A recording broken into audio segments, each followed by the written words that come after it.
Hello, fellow sapiens, and welcome to Sleepless Homo. This is your space to slow down, to let the noise of the day soften, whether you're getting ready to sleep, cooking, driving, working with headphones, or even standing in the shower. Here we tell the story of humanity softly. Careful science, humble questions, no wild speculation. If you find comfort or curiosity here, consider liking and subscribing, not just for numbers, but because it helps others who might need this calm knowledge at 2 a.m. In the comments, I'd love to know, do you listen before bed or from some other corner of your life? Your answers shape how this channel grows, and if you drift off halfway through, I've left timestamps in the description so you can return tomorrow. The whole journey is worth it. This isn't just content, it's a conversation we're building together, across time and across sleepless nights. And as always, stay curious, stay calm. Now, did shrooms make us human? What if the first step toward becoming human began not with stone tools, but with what early hominins put in their mouths? That thought feels almost absurd, because in our textbooks the beginning of humanity is usually shown with hands striking stone, sparks flying, and the first edge being shaped against a core. But step back with me into Africa between 2.5 and 2 million years ago, when the land was a shifting mosaic of grassland, woodland, and floodplain. Imagine a group of Homo habilis, or perhaps early Homo erectus, not yet famous for fire or for grand migrations, but simply surviving one long afternoon after another. Their world is in motion. The African climate at this time is marked by cycles of wet and dry, driven by orbital shifts and distant ice building in the north. Lakes expand and contract, grasslands spread, retreat and spread again. What this means on the ground is uncertainty. Water holes are temporary, food is seasonal. The land demands flexibility from anyone trying to live on it. Bands of hominins walk farther each day than most creatures their size. They are scavengers, foragers, occasional hunters, and opportunists. Their stomachs are tuned to a wide diet, roots and tubers dug from the soil, seeds pounded with stone, insects pried from rotten wood, marrow cracked from bones left by larger predators. They live in the margins, picking at what the savannah allows, competing with jackals, vultures, and hyenas. In such a world, curiosity is not a luxury, it is a survival strategy. Now picture one of their ordinary routes after a storm. Rain has passed, leaving the grass damp and the soil softened. Antelope herds have moved through, leaving their signature, prints stamped into the mud, and piles of dung still steaming. Around those piles, a transformation is underway. Dung is not waste in the ecological sense. It is fuel, shelter, and food. Beetles swarm over it, rolling small pellets away. Larvae hatch inside. Birds hover, waiting to snatch the beetles, and within a day or two, delicate fungi push up from the surface. Their caps are pale, fragile, and short-lived, appearing just long enough to scatter spores before collapsing back into the earth. These mushrooms, known in the modern world as dung-loving fungi, have a predictable rhythm. They follow the rains and the herds. They appear in the same places that hominins already visit, because dung is itself a signal. It points to water, to grazing animals, to possible scavenging opportunities. The overlap is unavoidable. A forager already stopping to look for beetle larvae or bone scraps would see the pale caps rising after rain. Here is where the story of the stoned ape hypothesis begins. The idea is simple enough. Perhaps long before we worried about controlling fire or shaping perfect tools, some of our ancestors experimented with these mushrooms. Not once, not as an event, but as a small recurring behaviour in the flow of daily life. Not because they were seeking visions, but because they were opportunistic feeders in a landscape where passing up a potential food meant hunger tomorrow. Before we imagine too much, we should ground this carefully. We have no direct evidence that early Homo ate mushrooms of this kind. What we do have is the ecological overlap. Herbivore dung was everywhere hominins were. Mushrooms that thrive on it appear quickly after rain, in full view. Modern primates do nibble novel foods, including fungi. Chimpanzees taste and sometimes spit them out. Monkeys try small bites. Even ungulates experiment with mushrooms, which is how those fungi keep spreading. So it would be odd if early Homo, a generalist and scavenger, ignored such a visible food source entirely. The savannah 2 million years ago was not a static plain. It was a landscape of opportunities that flickered on and off like lamps. Termites swarmed on hot evenings. Fig trees dropped fruit for a week and then stood barren. A hippo carcass was a feast until hyenas stripped it, and then it was a memory. Mushrooms, brief as they were, fit into this mosaic of pulses. They were there, then gone, and the only way to benefit was to notice and to act quickly. Think of the daily movement of a hominin band. They walked for hours, tracking water, following herds, scanning the ground for carcasses. Children watched their elders and copied them. The knowledge of which tubers to roast, which seeds to crack, which larvae to swallow, was passed in small gestures, not in words. If someone bent to pluck a mushroom cap and took a small bite, a child might copy. If the taste was unpleasant, the mushroom was spat out. If the effect was unusual but not immediately harmful, the memory was stored.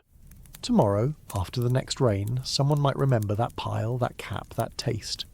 Over generations, little habits accumulate. Perhaps some mushrooms were avoided because they made people sick. Perhaps others were tolerated, even sought, because they did something else.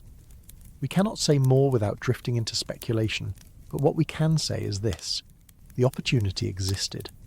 The ecological setting placed mushrooms directly in the path of foragers who were already reading dung as a sign.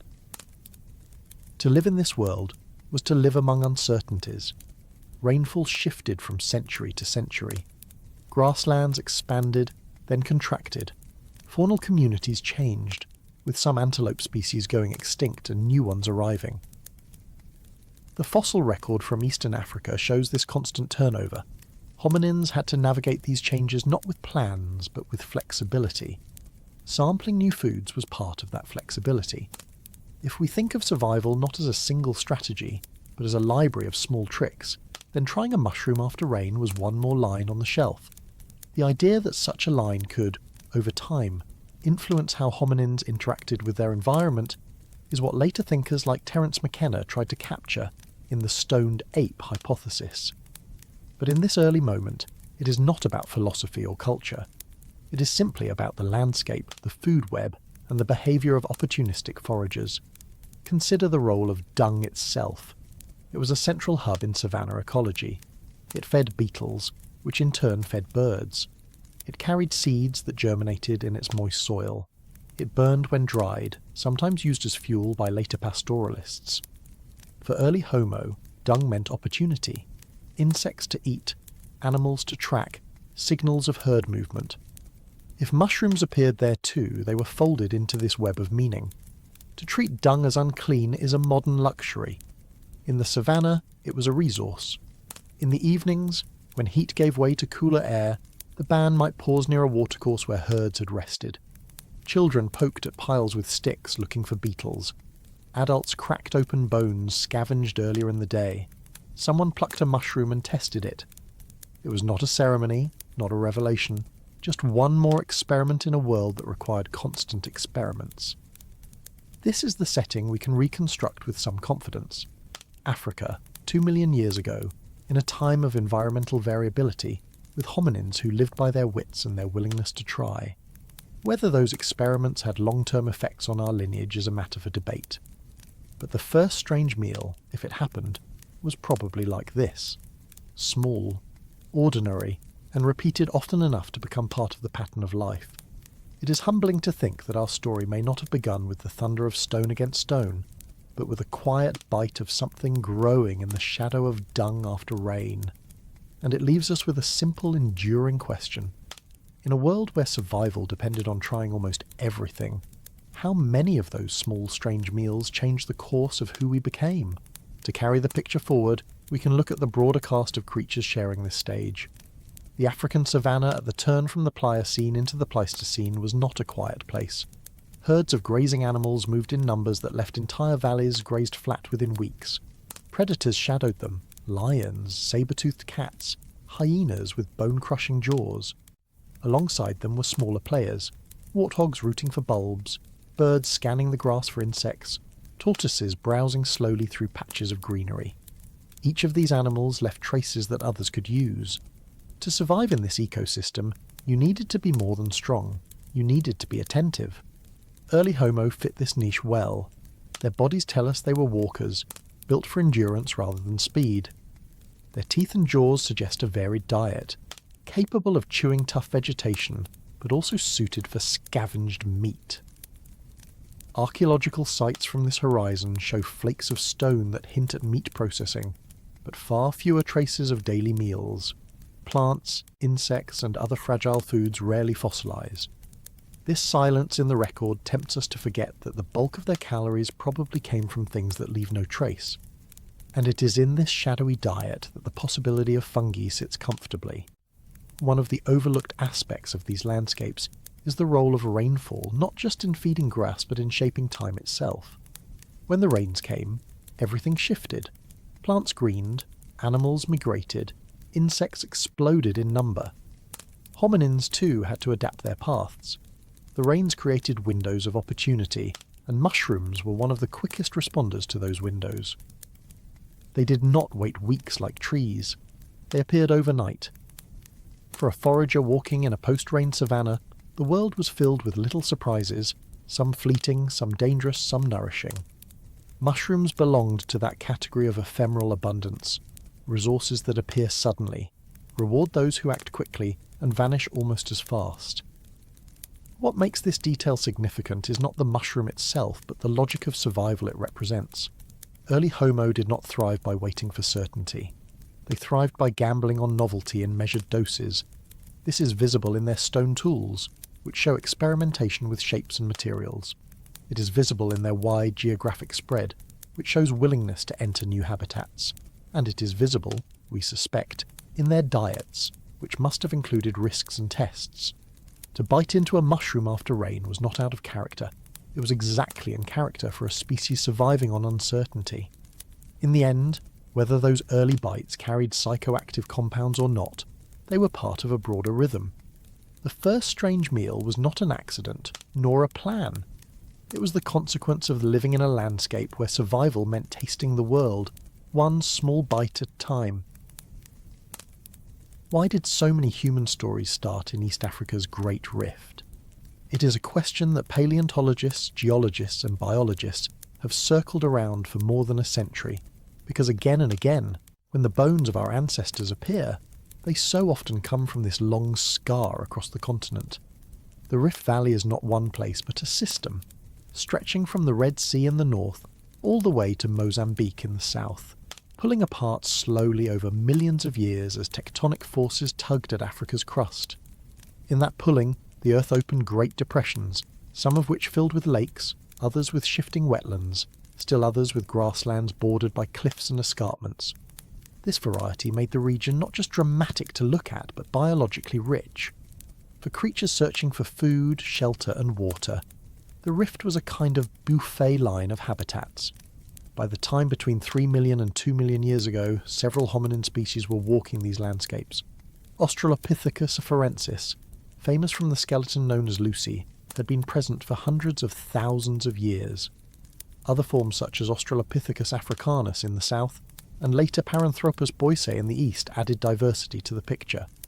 These hominins were small-bodied compared to us, with ape-like faces and long arms, but their hips, knees, and ankles were adapted for upright walking. Fossils and wear marks on their teeth tell us that they were not living on one narrow menu. Instead, they expanded their diets to cope with a changing environment. It is in these adaptations that we see the story of survival unfold. The Rift Valley during this window was a dynamic place. Climate shifts oscillated between wetter and drier phases. Lakes filled and shrank, forests spread and retreated, grasslands advanced and withered. Each swing reshuffled the availability of resources. For hominins, this meant that a reliance on any single food source was risky. A diet too tied to fruit could fail when trees receded.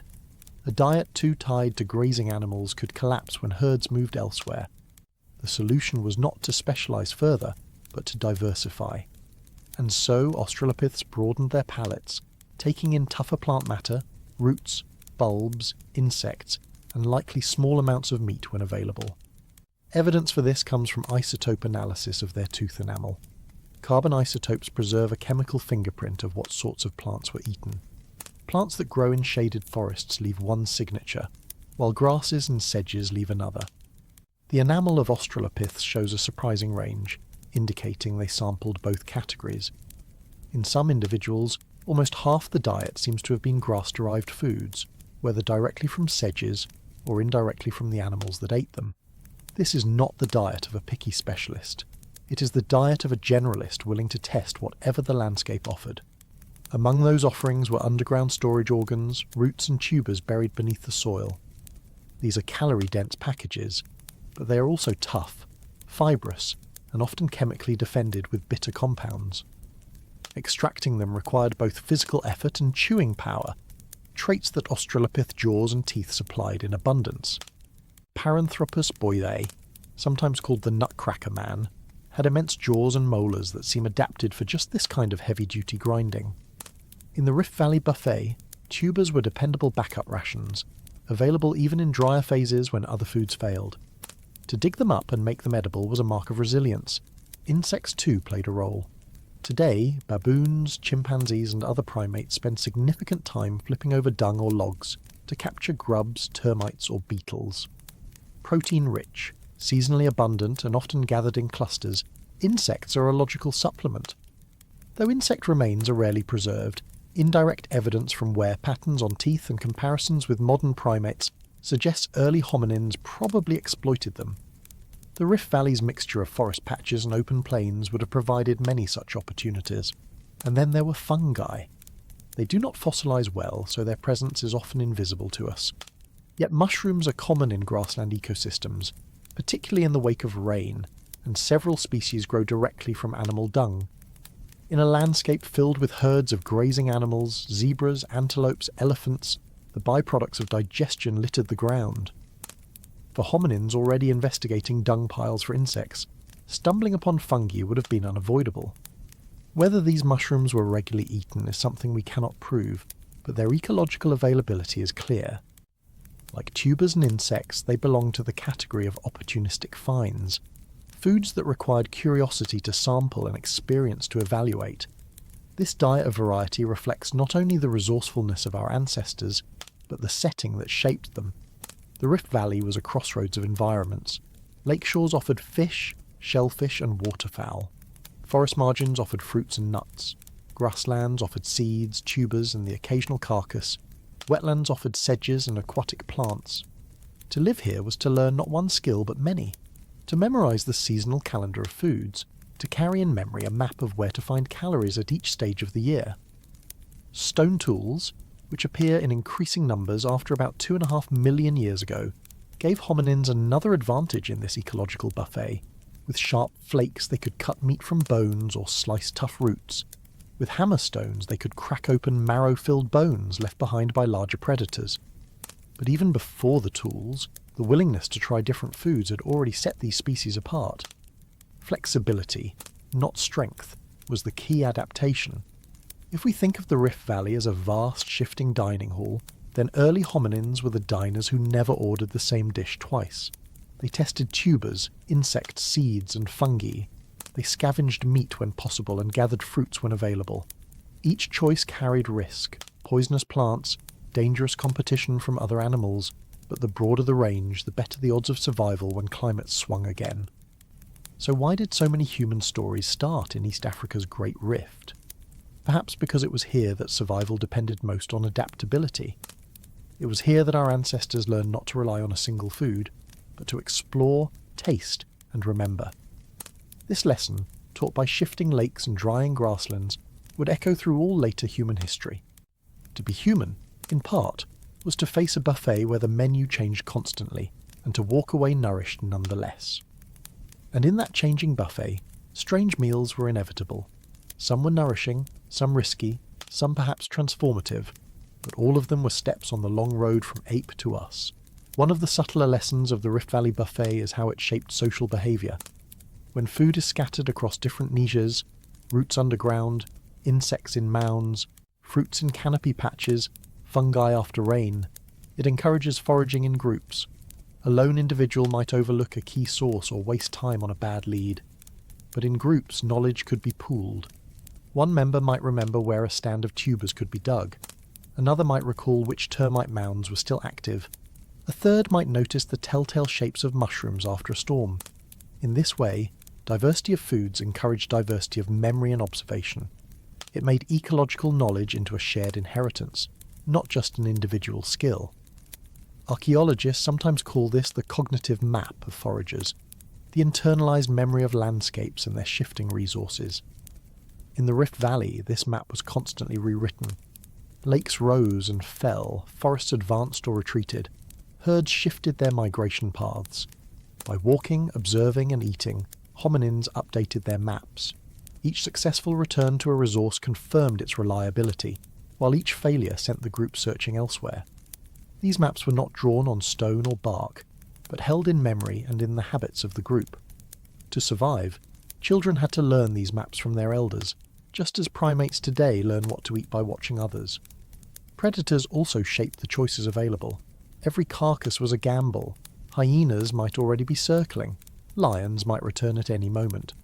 To exploit such resources, hominins had to act quickly, cutting meat or marrow before danger arrived. This pressure may explain why opportunistic foods like insects, tubers or fungi were so important. They could be gathered without direct conflict. They were low-risk calories compared to challenging a big cat over a carcass. The Rift Valley also offered seasonal abundance that could not be ignored. Certain trees dropped nuts in great quantities. Certain grasslands yielded waves of seeds. Certain wetlands hosted mass gatherings of birds or fish. These pulses of calories may have allowed groups to grow in number or travel further, but the flip side of abundance was scarcity. When the season passed, those foods vanished. Once again, the buffet was reset, and only those with flexible diets could bridge the gap to the next feast. Even though the fossil record only preserves fragments, the broader picture is clear. The Rift Valley forced early hominins to embrace a kind of culinary curiosity. Their survival depended not on perfecting a single trick, but on stringing together many small ones, adjusting with each season, each shift of climate, each migration of animals. This buffet was not indulgence, but endurance. It was the testing ground for a species that would, eventually, leave the valley and spread across the world, carrying with them the lessons of diversity learned in its shifting landscapes. How did sweating and jogging change what we could chase, and what we might stumble across while chasing? Around 2 million years ago, a new hominin appeared on the stage of East Africa that altered the way survival was written into the body. We call it Homo erectus, the upright man, and its arrival marked one of the most significant shifts in human history. For the first time, a species of hominin evolved not just to stand and walk, but to run, slowly, steadily, and for astonishing distances. This capacity for endurance reshaped what foods could be reached, what environments could be colonized, and what kinds of encounters were possible along the way. The evidence begins with bones. Compared to their Australopith predecessors, Homo erectus had longer legs and shorter arms, proportions more like our own. Their rib cages narrowed, their pelvises became more efficient for striding, and their feet lost the grasping capabilities of tree dwellers. The arch of the foot became a spring, the Achilles tendon lengthened into a shock absorber, and the gluteal muscles grew into stabilizers for long-distance running. All of these features suggest a creature designed less for short bursts of climbing and more for sustained travel across open ground. But bones tell only part of the story. The skin tells another. While we cannot fossilize sweat glands, we can infer their importance from hair. Compared to other primates, humans are strikingly naked. This loss of dense fur, combined with a dramatic increase in eccrine sweat glands, allowed Homo erectus to shed heat while running in the midday sun. Most prey animals overheat quickly when pursued over long distances, even if they can sprint faster. A well-paced group of hunters jogging for hours could push an antelope or zebra into exhaustion, catching it not by speed but by persistence. This practice, called persistence hunting, still exists among some traditional societies today, and demonstrates the power of sweat and stamina as evolutionary tools. Persistence hunting would have opened entirely new avenues of nutrition. Large carcasses provided meat and marrow, both dense sources of calories. But the running itself also expanded horizons. Chasing herds meant leaving familiar territories, tracking animals into new valleys, across rivers, and into landscapes not previously explored. Each new route exposed Homo erectus to plants, roots, insects, and fungi unknown from their home base. Endurance did not just widen their hunting range, it widened their ecological education. The jogging ape became the sampling ape. This mobility helps explain why Homo erectus fossils appear not only in East Africa, but soon after in Georgia, Indonesia, and China. Within a few 100,000 years, this species had spread across much of the Old World. Such a rapid expansion was possible only because their physiology allowed them to walk and run far, to carry knowledge and habits into novel landscapes, and to adapt to the foods they found there. The Rift Valley buffet was no longer enough. Now the menu included Asian grasslands, European woodlands, and island coastlines. Endurance travel also shifted group dynamics.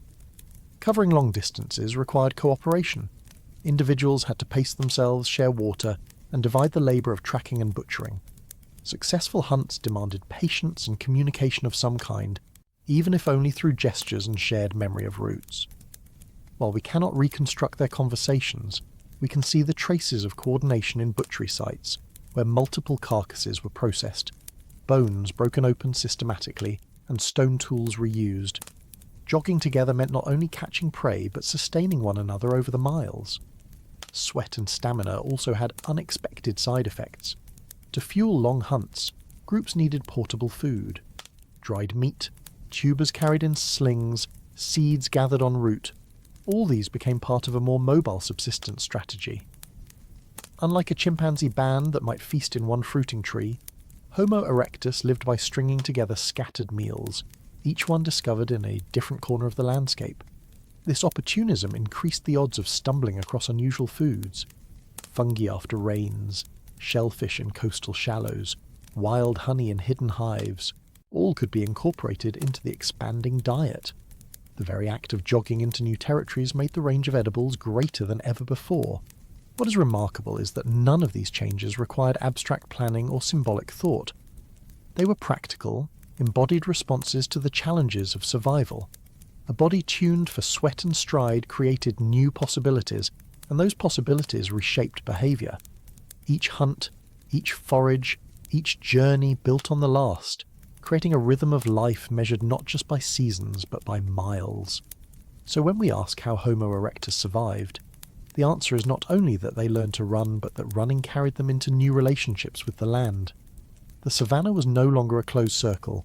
It was a corridor stretching outward, dotted with herds, waterholes, and food sources waiting to be discovered. Jogging was not just locomotion, it was exploration, and through exploration came both calories and curiosity. When we picture Homo erectus striding across the savannah, it is tempting to imagine them only in pursuit of game. Yet much of their running and walking may have had nothing to do with hunting at all. Moving long distances meant connecting scattered waterholes during dry spells, reaching seasonal fruit groves, or keeping up with migratory herds not to kill them, but to shadow them and scavenge the leftovers from larger predators. In this way, their new endurance was not just about the thrill of the chase, but the quiet practicality of covering the ground required to keep a group alive in fluctuating climates. These movements also brought them into landscapes their predecessors had barely touched. Volcanic highlands, coastal plains, deep river valleys all became part of their territory. Each setting presented its own challenges and its own rewards. In volcanic soils, roots and tubers grew thick, providing dependable calories. Along rivers, fish and aquatic plants supplemented the diet. On coastlines, shellfish and stranded carcasses could be gathered. Endurance gave Homo erectus the freedom to sample each environment and carry lessons back to the group. What had once been a narrow ecological niche widened into a patchwork of survival strategies. With broader ranges came exposure to new dangers. Pathogens in unfamiliar water sources, predators not encountered before, even plants with toxins their ancestors had never sampled. All were risks of expansion. The ability to sweat and jog kept the body moving, but it did not provide immunity to these threats. To navigate them, Erectus likely relied on trial and error, observation, and the cautious adoption of habits. Watching what other animals ate, testing small bites, and remembering the outcomes would have been vital. Mobility gave them options, but it also demanded careful attention to avoid mistakes that could cost lives. Another subtle consequence of long-distance travel was the reshaping of time. For Australopiths, the rhythm of life may have been set by daily foraging routes within a limited home range. For Homo erectus, time stretched into journeys measured by days and weeks. A hunt might lead a group tens of kilometres from their base. A migration shadowing herds might carry them across an entire valley. This expansion of temporal horizons changed how they interacted with their world. They were no longer simply harvesting what was nearby. They were planning, even if in a rudimentary way, for what might be encountered further on. In the end, the gift of running was less about speed than about persistence. It allowed Homo erectus to persist in pursuit, persist in exploration, persist in adapting to each new environment they entered. And persistence, more than any single innovation, may have been the trait that made them one of the most successful hominin species in history. In the long arc of human history, 2 million years ago marks the point where survival became a matter of endurance. And endurance meant more than chasing prey. It meant enduring the unknown, stepping into unfamiliar territories, and trusting that the body, the group, and the land together would provide enough to go on. That gamble, repeated over countless hunts and migrations, may be what carried our ancestors out of Africa and into the wider world.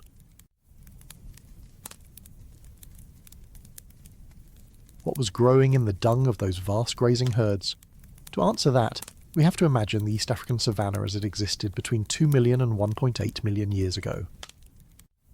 This was not a static plain, but a living machine, driven by migrations that moved like tides across the land.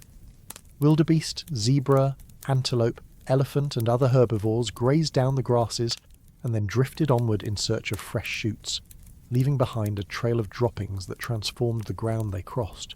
In those heaps of waste, life found a second chance. Beetles rolled balls to bury their eggs, flies laid larvae, and hidden threads of fungi began to fruit. Among the fungi, some belonged to the genus psilocybe, organisms adapted specifically to dung-rich environments.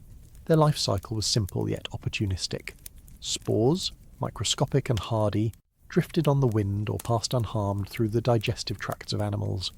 When they landed on moist dung, they germinated, feeding on the rich organic material and producing networks of filaments. When the conditions were right, after a good rain, when humidity rose, they sprouted fruiting bodies. To the casual eye, these mushrooms were just another small form of growth on the grassland floor. But ecologically, they were opportunists, quick to seize the nutrients provided by herds, and just as quick to vanish when the sun baked the ground dry again. What makes this pattern interesting is its scale. Herbivore herds in the early Pleistocene were immense.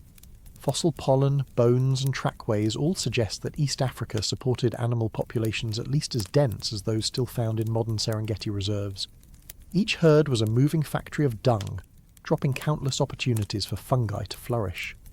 As animals travelled, they transported spores in their guts and on their hides, seeding new pastures with the ingredients for fungal growth.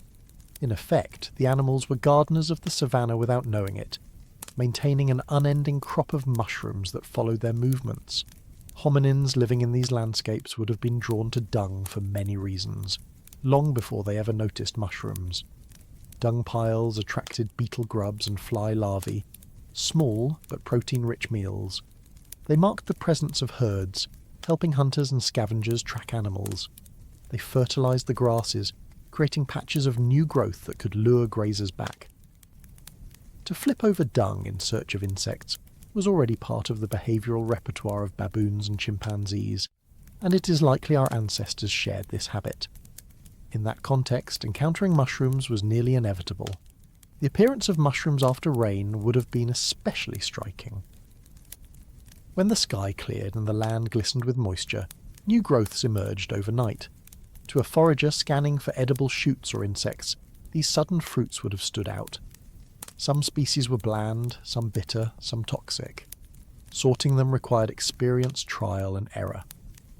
But in a world where nearly every plant or fungus could be a candidate for food, curiosity was rewarded as often as it was punished. For a hominin walking the herd paths of the Rift Valley, mushrooms were one more item on a long list of possibilities. It is important to emphasise that these mushrooms were not rare. They were woven into the ecology of grazing systems. Dung is one of the most nutrient-rich substrates in a grassland, and fungi were among its most successful recyclers. The spores of psilocybin and related genera are extraordinarily resilient, surviving desiccation and sunlight, and germinating rapidly when the rains returned. In ecological terms, they behaved like weeds of the fungal kingdom, quick to appear, quick to reproduce, and dependent on disturbance, in this case, the constant trampling and grazing of herbivore herds. What we know from modern analogues suggests that Homo erectus, or late Australopiths, would have encountered these fungi routinely. Whether they chose to eat them is harder to say. Some mushrooms were edible and nutritious, others dangerously toxic. Ethnographic studies of modern foragers show a wide range of strategies for dealing with fungi, from enthusiastic consumption to cautious avoidance. Without written records, we cannot know the choices made 2 million years ago. But the ecological availability is not in question. The savannah's hidden crop was always there, seeded by herds, watered by rains, and sprouting in cycles that matched the rhythms of the land. This relationship between grazing animals and fungi hints at a larger pattern, the interconnectedness of species. Hominins relied on herbivores for meat and scavenging opportunities, but herbivores also created indirect food webs that supported insects, birds, and fungi, all of which became potential meals for clever foragers. By following herds, Homo erectus was not simply chasing prey. They were plugging into an entire ecological engine that generated calories in many different forms. Each pile of dung was more than waste. It was a microcosm of opportunities, a patch where the soil turned briefly into a banquet. So what was growing in the dung of those vast grazing herds? A cycle of life invisible at first glance but vital to the balance of the savannah. Spores waiting for rain, fungi waiting for spores, hominins waiting for their chance. Whether or not our ancestors made a habit of eating these mushrooms, the fact remains that they lived in a world where such encounters were unavoidable. The hidden crop of the savannah was a quiet constant in their environment, one more thread in the dense web of survival that stretched across the grasslands of Africa. Another way to think about the savannah's hidden crop is to picture it as part of a recycling chain. The herds consumed vast quantities of grass, stripping whole plains within weeks. What they digested was not wasted. Their droppings returned concentrated nutrients to the soil, nitrogen, phosphorus, and carbon, ready to be broken down. Beetles carried pieces underground, flies deposited eggs, and fungi spread their invisible threads through the piles. The mushrooms that appeared were only the visible tips of much larger underground networks, hidden mats of mycelium that stitched together the ecology of the grassland. In this sense, mushrooms were less a rare treat than an essential cog in keeping the system alive, turning waste back into fertility. For hominins moving among these processes, the fungi were silent companions. They did not roar like lions or stampede like antelope. They emerged quietly, often in circles or clusters, offering flashes of texture against the flattened grasses. To a hungry group pausing near a herd's trail, the appearance of mushrooms might have been taken as a simple bonus, a chance to supplement a meal of roots or insects. Even if their nutritional contribution was minor compared to meat or tubers, they were part of the suite of foods that kept foragers from relying on any single source. Modern studies of mushroom ecology in East African pastures suggest that these fungi appear most consistently in areas where animals graze heavily, but the soil remains moist. In the early Pleistocene, this would have meant areas along lake shores, wetlands, or recently rained-upon valleys, exactly the kinds of places Homo erectus was likely to explore. The timing of their growth, following rains, also lined up with moments when plant foods were flush and animal movements unpredictable. Mushrooms were part of the seasonal rhythm, a food that required attention to timing and memory. This is not to say our ancestors cultivated fungi or treated them as a staple. Instead, they probably fit into the opportunistic logic of foraging. If it looks edible, try a little. If it proves useful, remember the conditions and return next season. In that way, mushrooms joined berries, tubers, fish, insects and carcasses in the growing catalogue of resources Homo erectus carried in mind. Survival in such landscapes was not about mastery of one crop or one prey animal, but about holding a wide repertoire of possibilities and knowing when to use each. When we picture the Rift Valley and its grasslands 2 million years ago, we tend to focus on the dramatic. Hunters chasing prey, predators clashing, herds on the move. Yet beneath this spectacle lay the quiet contributions of organisms like fungi. They shaped soil fertility, provided passing nourishment, and served as reminders that not all food comes from the chase. Some food simply waits for the rain and rises from the ground, offered without struggle to those attentive enough to notice. What if the thing that set our ancestors apart was not just their ability to hunt or to cook, but their willingness to taste what others would have avoided? Curiosity has always been a double-edged trait in primates. It pushes individuals toward new food sources, sometimes yielding crucial discoveries, but it also risks exposure to poisons, parasites, or predators. In the African landscapes of the early Pleistocene, where Homo erectus and their relatives roamed, every mouthful could be a gamble. Tubers had to be tested for bitterness, berries for sweetness, carcasses for freshness, and fungi for edibility. Why would a hominin reach for a mushroom that seemed strange, brightly coloured, or simply out of the ordinary? Because in primates, experimentation is not an accident, it is part of survival. We see this today in our closest relatives. Chimpanzees sample fermented fruits that contain small amounts of ethanol, not always stopping when the fruit has gone beyond the stage most animals tolerate. In some studies, wild chimpanzees have been observed deliberately seeking out palm wine left fermenting in tree hollows, dipping leaves into the liquid and sipping with a clear sense of enjoyment. Baboons are known to raid vineyards in modern agricultural zones, sometimes consuming enough alcohol from ripe or fermenting grapes to appear intoxicated. These behaviours are not driven by nutritional necessity. They are playful, exploratory, and sometimes reckless, yet they reveal a deep continuity in the primate tendency to test the boundaries of edibility. Other examples stretch beyond alcohol. Dolphins have been filmed gently passing around pufferfish, nibbling at them just enough to release neurotoxins in low doses. Afterward, they seem to enter trance-like states, floating together near the surface. Jaguars in the Amazon chew the bark and leaves of hallucinogenic plants, rolling on the ground afterward in a manner that suggests disorientation. Even elephants are rumoured to seek out fermented marula fruit in southern Africa. Though whether this is myth or occasional truth, the story persists because it fits the larger pattern.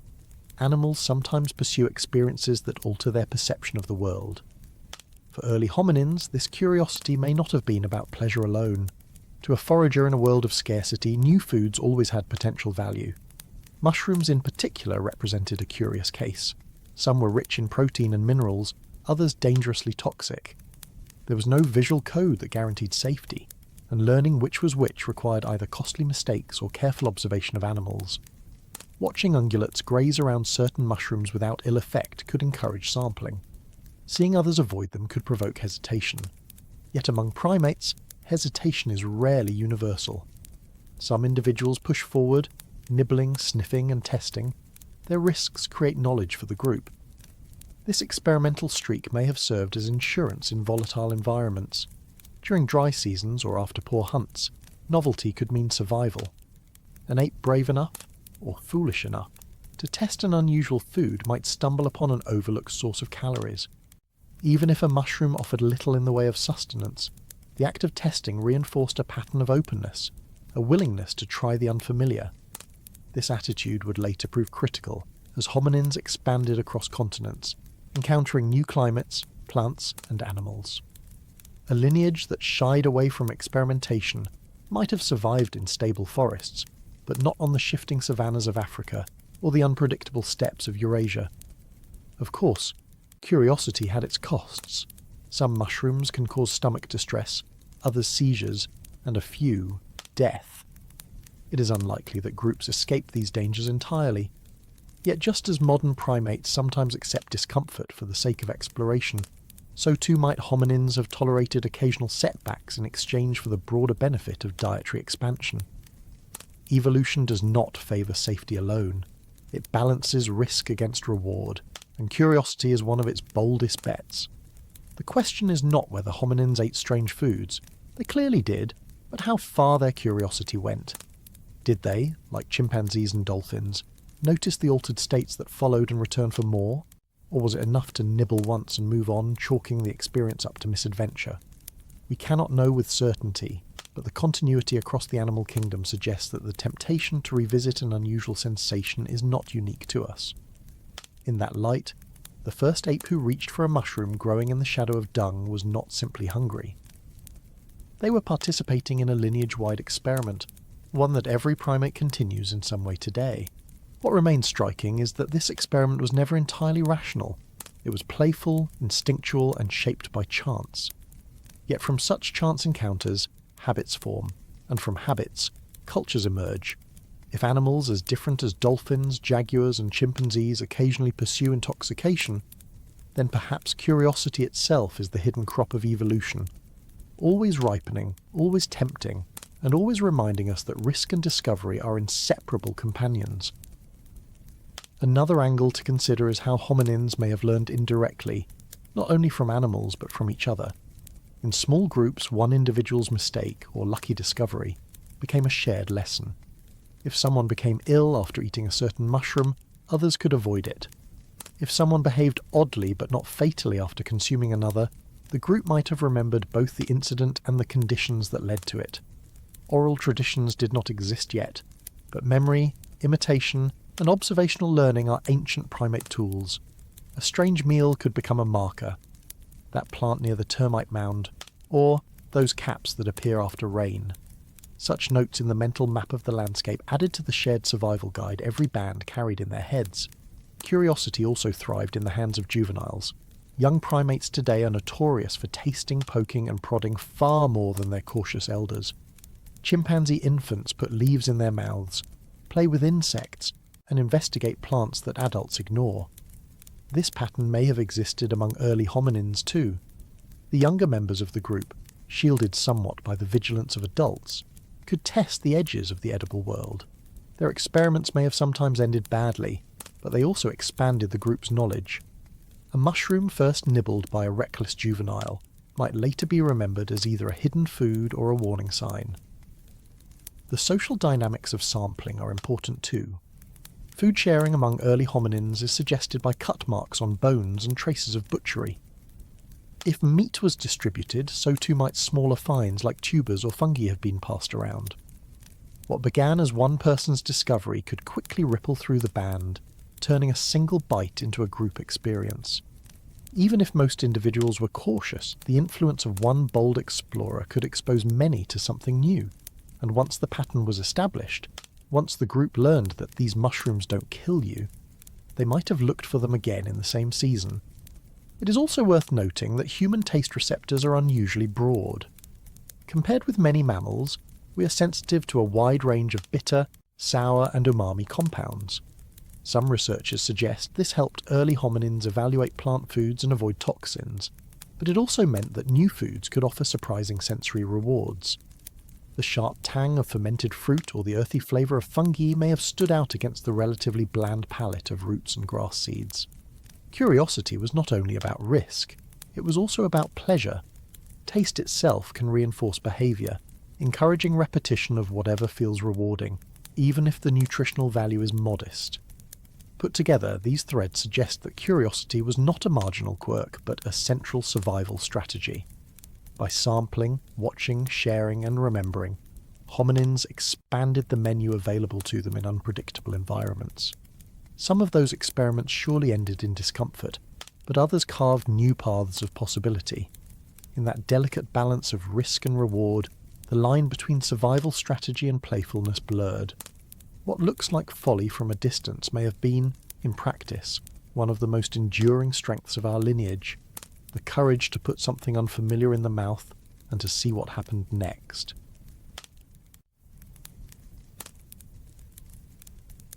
Could one mushroom really rewrite the story of evolution? That is the question Terence McKenna posed in the 1970s, when he first began sharing what would later be called the stoned ape hypothesis. To him, the story of Homo sapiens was incomplete without fungi, and not just any fungi, but the ones that could change perception, mood, and self-awareness. It was not enough to say that humans became human because they picked up stones, crafted spears, or learned to cook. McKenna asked us to imagine that the spark of humanity began with something smaller, stranger, and easily overlooked, a mushroom sprouting from the dung of grazing animals. McKenna's framing was both simple and radical. He divided the mushroom experience into 3 levels, each of which he believed could have shaped human evolution. At the lowest dose, he argued, psilocybin improved visual acuity. Edges sharpened, movement stood out, and the subtle contrasts of grass and shadow became easier to pass. For a hominin on the savannah, this meant practical advantages: spotting predators earlier, tracking prey more efficiently, and navigating landscapes with a keener sense of detail. A mushroom, in this view, was not just a curiosity but a survival tool hidden in plain sight. At medium doses, McKenna believed the mushroom influenced sexuality and sociability. It heightened arousal, increased energy, and made individuals more likely to seek contact. If true, then mushroom eaters might have reproduced more successfully, passing on their genes and gradually shifting the population toward traits reinforced by this altered behaviour. More mates, more children, more descendants who carried the lineage forward. The mushroom, once again, would be more than an incidental snack. It would be a quiet architect of demographic momentum. At the highest doses, McKenna claimed, psilocybin dissolved the ego. Individuals no longer felt isolated but merged with the group, with the landscape, and even with imagined entities beyond themselves. This, he suggested, gave rise to ritual, religion, and the first glimpses of symbolic thought.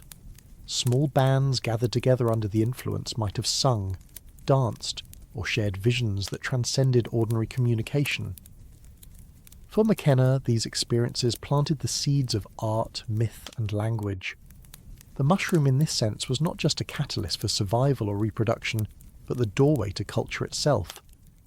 It is worth remembering the moment when McKenna proposed this idea. The 1970s were a time of renewed interest in psychedelics, long before today's scientific renaissance but still shaped by the echoes of the counterculture. His writings in Food of the Gods blended anthropology, ethnobotany, and speculation into a narrative that was less about presenting final proof than about opening a new angle of inquiry. He knew the fossil record could not confirm mushroom use 2 million years ago, yet he insisted that ignoring the possibility meant missing a potentially crucial piece of the human puzzle. The leap McKenna asked readers to make was not a small one. It required imagining that our species' defining traits, vision, sexuality, spirituality, could have been nudged along by encounters with a fungus that had no plan, no intention, and no permanence. He suggested that human evolution was not only a matter of bones and tools, but of altered states and fleeting experiences, repeated often enough to leave lasting marks on culture and biology. Whether one found this persuasive or fanciful, it reframed the way many people thought about what it means to be human. For McKenna, the stoned ape hypothesis was not only a scientific speculation, but also a kind of myth-making. It offered a story in which curiosity, chance, and communion with the natural world gave rise to intelligence and imagination. He invited us to think less about straight lines of progress and more about strange detours, where the act of sampling something unexpected could ripple across millennia. If the story sounds improbable, that was part of its power. It forced the question: how much of our humanity came from the steady grind of adaptation, and how much from the accidents of appetite and play? McKenna never claimed to have the last word. He admitted that his hypothesis lacked direct evidence, and that it belonged as much to philosophy as to anthropology. Yet he also insisted that we should not dismiss the possibility just because it was difficult to prove. After all, many aspects of human origins remain mysterious, and history often hides in places we least expect. A mushroom in the grass may not seem like a world changer, but then again, neither did a chipped stone before someone struck it against another. McKenna also tried to anchor his leap in observations from modern science, although he often stretched them beyond their original scope. He drew inspiration from mid-20th century experiments that examined how hallucinogens altered human perception, seizing on any hint that vision or awareness might be sharpened under the influence. He imagined our ancestors stumbling upon these effects in the most practical settings, while tracking gazelle across tall grass, or while keeping watch at dusk. Even if his interpretation leaned more poetic than empirical, the way he wove it into a story captured imaginations far outside the walls of academia. It was not a sterile hypothesis. It was a narrative in which small details of daily life, food, sex, ritual, spiralled into the very architecture of humanity. In his lectures, McKenna often emphasised the communal dimension of mushroom use. He pictured not solitary figures wandering the plains, but groups who experimented together. For him, this was critical. Altered states did not just change individuals, they reshaped bonds, shared visions, ecstatic dances, collective awe. These could have welded bands more tightly together, easing tensions and reinforcing cooperation. Whether or not this was true in prehistory, the suggestion reframed the idea of human origins from one of competition and struggle to one where joy and communion had evolutionary weight. It was a reversal of the grim narratives of survival of the fittest that dominated earlier anthropology. He also linked his ideas to cross-cultural patterns. McKenna was fascinated by the persistence of shamanism, by the way psychedelic plants and fungi appeared again and again in indigenous traditions across continents. To him, this was not coincidence, but continuity. If later societies had used mushrooms as portals to myth and spirit, perhaps the very first societies had done something similar on a smaller formative scale. The ethnographic present became, in his telling, a mirror of the deep past. This blending of anthropology with speculation blurred lines, but it also made his case resonate with those seeking deeper origins for human spirituality. McKenna's leap has endured not only because of its claims, but because of its style. He spoke with a mix of conviction and wonder, treating the audience less as students than as fellow travellers in a shared mystery. He admitted the evidence was thin, but he framed that thinness as an invitation, not a flaw. In his view, evolution was not a dry ledger of fossils, but a living puzzle where hidden agents, plants, fungi, and chance encounters might have left subtle fingerprints.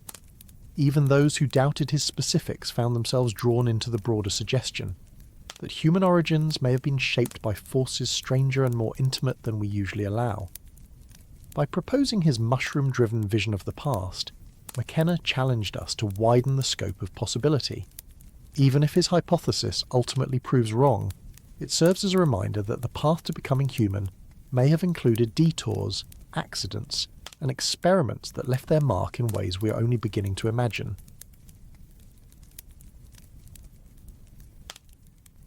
Did psychedelics make hunters see sharper, or just stranger? That was the seed of one of Terence McKenna's boldest claims, and it hinged on how a handful of experiments from the 1960s were interpreted. The research he leaned on most heavily came from Roland Fisher, a pharmacologist and psychiatrist who was fascinated by how altered states changed human perception. Fisher and his colleagues were not testing early humans on the African savannah, of course. They were giving carefully measured doses of psilocybin and other hallucinogens to modern volunteers, then tracking what happened to their vision, balance, and sense of space. The question was never hunting advantage. It was about mapping how the mind reshaped itself under chemical influence. McKenna's reading of those results, however, turned them into evolutionary speculation. He suggested that psilocybin sharpened vision, specifically edge detection. In his telling, the drug acted like an optical upgrade, allowing our ancestors to spot prey more quickly, track subtle movements in the grass, and avoid ambush by predators. This was a neat story. Eat a mushroom, see the world more clearly, survive more often. But when we step back to what Fisher's experiments actually measured, the picture is much more complicated. Fisher's volunteers reported shifts in depth perception, distortions in spatial orientation, and unusual intensification of colours and shapes. Straight lines bent, objects appeared closer or farther than they were, and the edges of the visual field sometimes shimmered or vibrated. These are not the kinds of changes that make you a better hunter. They might make the world more vivid, perhaps even more interesting, but vividness is not the same as clarity. The data simply do not show that psilocybin improved acuity in the way McKenna claimed. If anything, the consistent outcome was strangeness, an altered, but not necessarily more accurate way of seeing. Modern studies have deepened this point. Neuroimaging suggests that psychedelics relax the brain's filtering systems, allowing information that would normally be pruned out to flood into awareness. This can create a sense of hyper-detail, where every blade of grass seems to shimmer with importance. But too much information can overwhelm as easily as it can help. A hunter distracted by every flicker in the savannah might not track the antelope more effectively. They might become lost in the noise of perception, unable to tell signal from background. This does not mean psilocybin was useless. It just means its effects cannot be reduced to a simple story of sharper eyes. And yet McKenna's framing persists, in part because it resonates with subjective reports. Many people who have taken psychedelics describe a sense of heightened clarity, of finally seeing the world as it really is. The colours are brighter, the patterns more meaningful, the outlines sharper. In the moment, that experience can feel profoundly true. But what feels true to the user and what provides a survival advantage are not the same. That tension between subjective certainty and objective evidence is at the heart of this debate. It is possible that McKenna was less interested in strict accuracy than in the metaphorical power of the claim. By saying mushrooms made us see better, he gestured toward a broader idea, that they changed the way we paid attention. Even if the world was distorted, it was also charged with new salience, and that shift in salience could have influenced behaviour in unpredictable ways. Did it help survival? We do not know. But it certainly complicated the way we think about the boundary between perception and reality. When we return to the early savannah, it is humbling to realise how little certainty we have. Did Homo erectus really nibble mushrooms while scanning the horizon for lions? Did psilocybin give them an edge, or did it make them stumble? The evidence we have comes not from fossils but from lab notes written millions of years later. It is a shaky foundation for rewriting the story of evolution, and yet it is precisely that tension, the space between possibility and proof, that keeps the hypothesis alive. Another way to approach this question is to ask how altered vision fits into the broader ecology of perception. Every animal filters the world differently. Eagles see ultraviolet traces on the ground left by prey. Snakes sense infrared heat signatures. Bats map space with sonar. Humans are unusual in that our visual system privileges detail and distance, a style of sight that suits open landscapes like the Rift Valley savannahs. Into this already specialised perceptual system, psychedelics introduced a radical twist. They did not give us a new sensory channel, but instead disrupted the familiar one, bending and stretching it in ways that could be thrilling, disorienting, or both. The fact that people often describe increased pattern recognition under psychedelics may also be relevant. Grasses in the savannah ripple in repetitive waves. The coats of antelope flicker with camouflage-like markings. A brain temporarily tuned to find patterns everywhere might latch onto these textures differently. Whether that would help track a moving herd or instead create illusions of movement where there was none remains an open question. Fisher's studies hint at both possibilities, with some subjects reporting sharper focus on target images, while others described confusing afterimages and trailing effects. This duality mirrors the uncertainty in applying the findings to ancient hominins. We also need to remember that vision is not just about hunting or survival, it is about how a species engages with its surroundings. An altered visual state might have led early humans to notice overlooked aspects of their environment. Colours of ripening fruits, subtle tracks in the soil, the shimmer of insects at dusk. None of these observations require perfect clarity. They only require a mind willing to linger on details it would normally ignore. In that sense, psychedelics might not have made eyesight better, but instead broadened the range of what counted as worth seeing. There is another angle too, one that Fisher himself emphasised. He pointed out that visual distortions under psychedelics were tightly linked to changes in mood and bodily awareness. When someone felt anxious, the world seemed threatening. When they felt calm, it seemed luminous. If the same were true in ancient contexts, then mushrooms may have altered not just perception, but also the emotional colouring of perception. Seeing the savannah in shades of heightened beauty or danger could have shifted how our ancestors acted within it, even if their raw ability to spot prey stayed the same. So when we ask whether psychedelics gave hunters sharper eyes or stranger eyes, the answer may be both, or neither. What they certainly did was remind us that perception is never neutral. It is filtered, biased, and bound up with the state of the body and mind. The stoned ape hypothesis may overstate the survival advantages, but it also gestures toward a deeper truth, that what we see is not simply given by the world, but co-created by the chemistry of our own brains. Why did the human brain double and then double again? That is one of the most stubborn questions in paleoanthropology, and it is a story written not in sudden leaps, but in the long arithmetic of deep time. Around 2.5 million years ago, the lineage we call Australopithecus was still present in Africa. Their brains averaged about 400 to 550 cubic centimetres, a size that overlaps with modern chimpanzees. They walked upright and had freed hands for carrying tools, but their mental hardware was still limited by evolutionary standards. Something began to change with Homo habilis, a species first identified from fossils found in Olduvai Gorge, Tanzania. Habilis cranial capacity expanded to between about 500 and 775 cubic centimetres, a noticeable increase but still far from modern human levels. These early members of our genus were already experimenting with stone tools, chipping sharp flakes from cobbles to cut meat or scrape hides. The connection between bigger brains and new behaviours was evident, though whether the tools drove the brain or the brain drove the tools is a debate that remains unresolved. By about 2 million years ago, Homo erectus appeared, and with it, one of the great turning points in human history. Fossils from Africa, Georgia, China, and Indonesia all show a consistent trend toward cranial sizes averaging 1,000 cubic centimetres or more. Erectus was the first hominin to leave Africa permanently, spreading across Eurasia, adapting to varied climates, and developing Acheulean hand axes that required more foresight and planning than earlier choppers.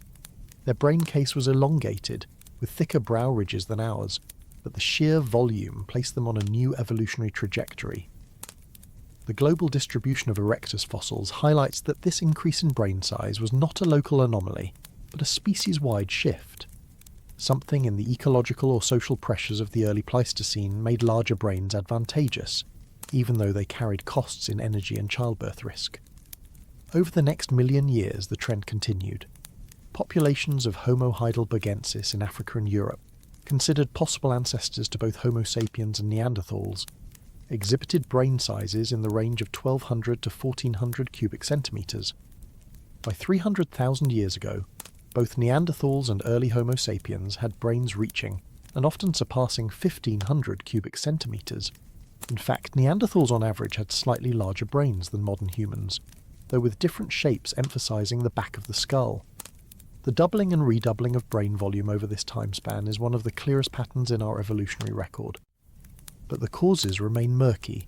Climate fluctuations are one candidate, with expanding grasslands, shifting rainfall, and cooling ice age cycles forcing populations to adapt to unpredictable resources. Dietary changes, including increased meat consumption and possibly cooking, may have provided the calories needed to support larger brains. Social complexity, with larger groups requiring more memory, cooperation, and competition, is another factor. None of these explanations is complete on its own, and it is likely that multiple forces acted together over hundreds of thousands of years. The puzzle is sharpened by comparison with other mammals. Elephants, whales, and dolphins also developed large brains, but their evolutionary pathways differed. Even within primates, the human jump is unusual. Chimpanzees and gorillas have remained within a narrow cranial capacity range despite facing some of the same ecological challenges. Why our lineage crossed that threshold and others did not is the enduring mystery. When we lay out the fossil sequence, from the modest skulls of Australopiths to the vaulting domes of late Homo, the pattern is undeniable. The human brain expanded not in a single burst, but in a series of steps, each one building on the last. And every increase required some trade-off in energy, reproduction, and survival. The question is not just why the brain grew, but why it kept growing, long after reaching sizes sufficient for tool-making or migration. What problem was such a vast organ solving, and was the solution unique to us?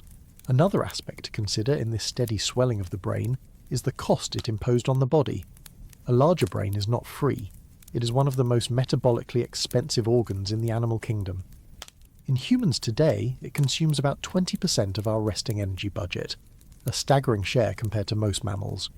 For early Homo, this meant every jump in brain size had to be matched by an adjustment elsewhere. Some anthropologists point to changes in the gut. Shorter intestines and smaller digestive tracts may have reduced the energy demand of digestion, freeing up calories to feed neurons. This is the foundation of the expensive tissue hypothesis, which argues that high-quality foods such as meat and marrow offset the cost of neural tissue. Others argue that the story is not quite so direct, but the general point remains. The brain grew only because the body found ways to pay for it. Fossils also reveal that these bigger brains came with risks. Wider skulls meant more difficult childbirth, a challenge that shaped the physiology of mothers and the vulnerability of infants. Compared to other primates, human babies are born unusually early and underdeveloped, their brains still growing rapidly outside the womb. This created long periods of dependency and a need for cooperative care. It is possible that the brain did not simply grow because it was useful, but because the social systems that emerged around raising helpless young made larger brains sustainable. If so, then brain expansion was as much a cultural adaptation as it was a biological one.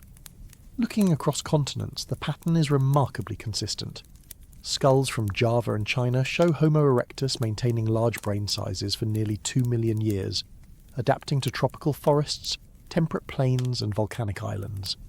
In Europe, fossils from sites such as Atapuerca in Spain reveal Heidelbergensis populations with crania approaching modern volumes. In Africa, the fossils at Jebel Irhoud, dated to about 300,000 years ago, demonstrate that early Homo sapiens already possessed large brains, though shaped differently than ours today.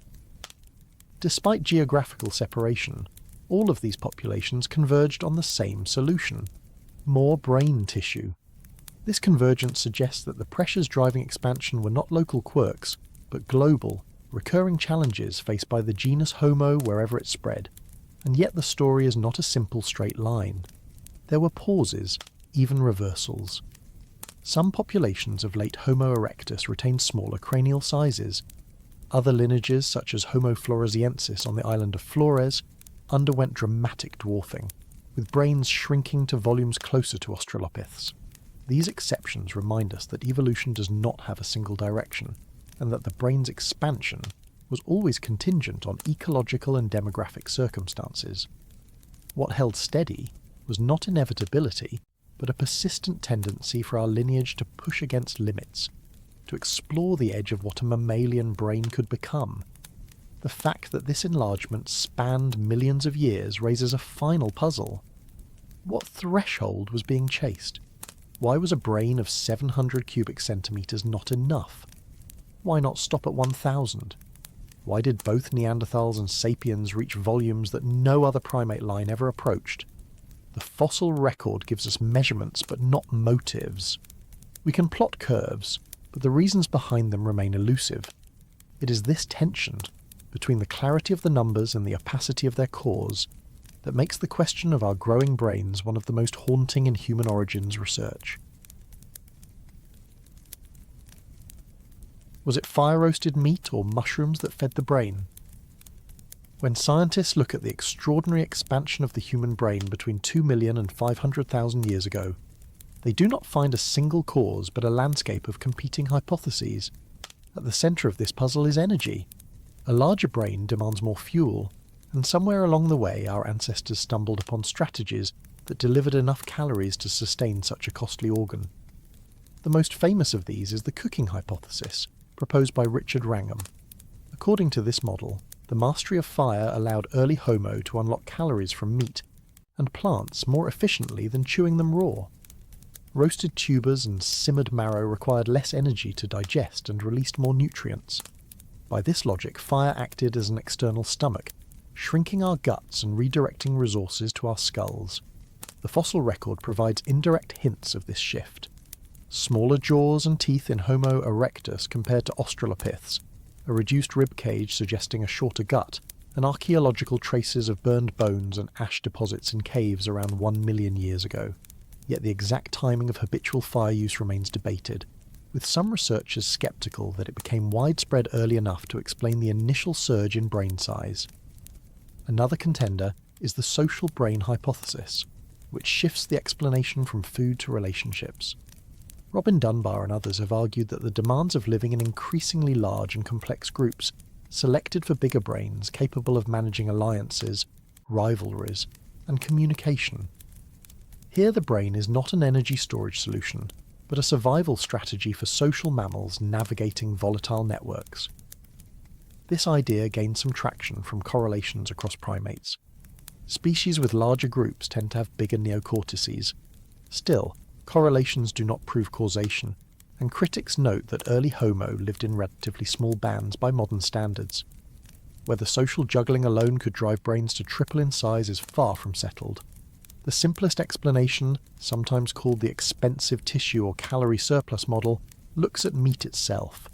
Scavenging and later active hunting delivered dense calories in the form of fat and protein, allowing hominins to escape the limits of plant-based diets. Stone tools found alongside butchered bones show that our ancestors were processing carcasses as early as 2.5 million years ago. With every rib cage cracked open for marrow and every skull split for brains, calories once locked inside savanna herbivores flowed into hominin bodies. It is plausible that this surplus powered gradual brain enlargement, particularly when combined with cooperative food sharing, but this model too leaves gaps. Other carnivores had access to meat, yet none experienced the same neural expansion. Something else must have been at play. Into this crowded field, the stoned ape hypothesis positions psychedelics not as the sole driver, but as one of many possible ingredients. Terence McKenna argued that psilocybin mushrooms could have offered perceptual benefits, social bonding effects, and moments of creative insight that nudged evolution along. Whether one accepts his framing or not, the point remains that chemical encounters with the environment were part of the evolutionary buffet. Just as roasted tubers, fatty marrow and cooked meat shaped the metabolic foundation of the brain, psychoactive plants and fungi might have influenced the behavioural niches within which that brain operated. The evidence for this is sparse, speculative and controversial, but the broader lesson is that no single food or practice explains the whole story. By the time Homo heidelbergensis walked the earth around 500,000 years ago, brains had already doubled from habilis levels. Fire was certainly in use, though how regularly remains debated. Social groups had grown in complexity, with hints of hunting cooperation and large-game butchery. And somewhere in the mix, as the savannahs pulsed with herds and dung-sprouted fungi, the possibility of chemical encounters lingered. The evolutionary record tells us only that brains grew. It cannot tell us which combination of calories and chemicals tipped the balance. What it does remind us is that the path to modern humans was not linear but layered, built from diets, tools, fires, and perhaps even fungi, each one adding weight to the scale of survival. Another lens on this question is how these different hypotheses interact rather than compete. It is easy to imagine cooking, meat sharing, and social pressures as separate drivers, but in reality they likely reinforced each other. A group that gathered around fire not only gained softer calories but also a place for coordination and exchange. Firelight extended the day, turning evenings into opportunities for planning hunts, teaching skills, or resolving disputes. That extra social time may have intensified the very dynamics the social brain hypothesis emphasizes. Likewise, cooperative hunting did not just deliver meat. It demanded communication, role assignment, and trust, all of which placed new demands on cognition. In this sense, calories and cooperation were two sides of the same coin. Energy was needed to fuel bigger brains, and bigger brains were needed to secure energy through coordinated strategies. Comparative studies in modern hunter-gatherer societies shed some indirect light.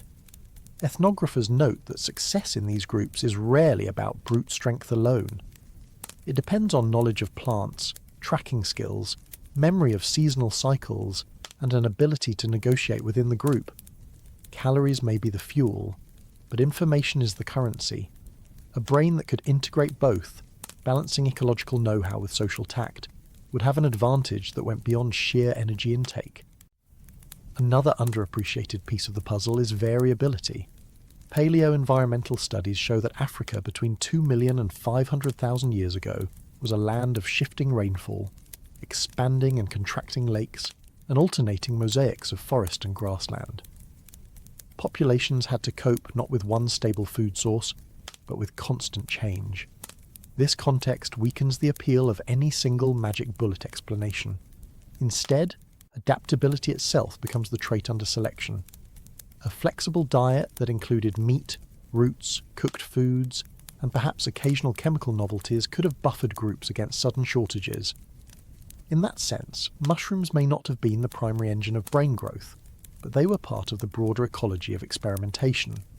Hominins that explored new niches, whether through taste, tools or fire, had a better shot at weathering instability. Looking outward to other lineages underscores the uniqueness of this cocktail. Large carnivores like lions had calories in abundance, but they lacked the social depth of humans. Other primates experimented with diverse diets, but they did not pair it with regular fire use.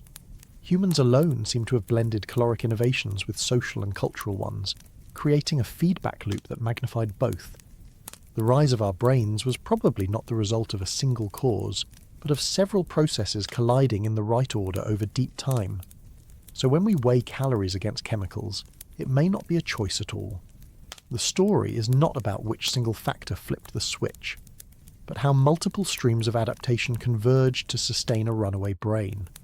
Cooking, hunting, sharing, and yes, the occasional strange meal on the savannah, all of these layered together to feed an organ that never stopped asking for more.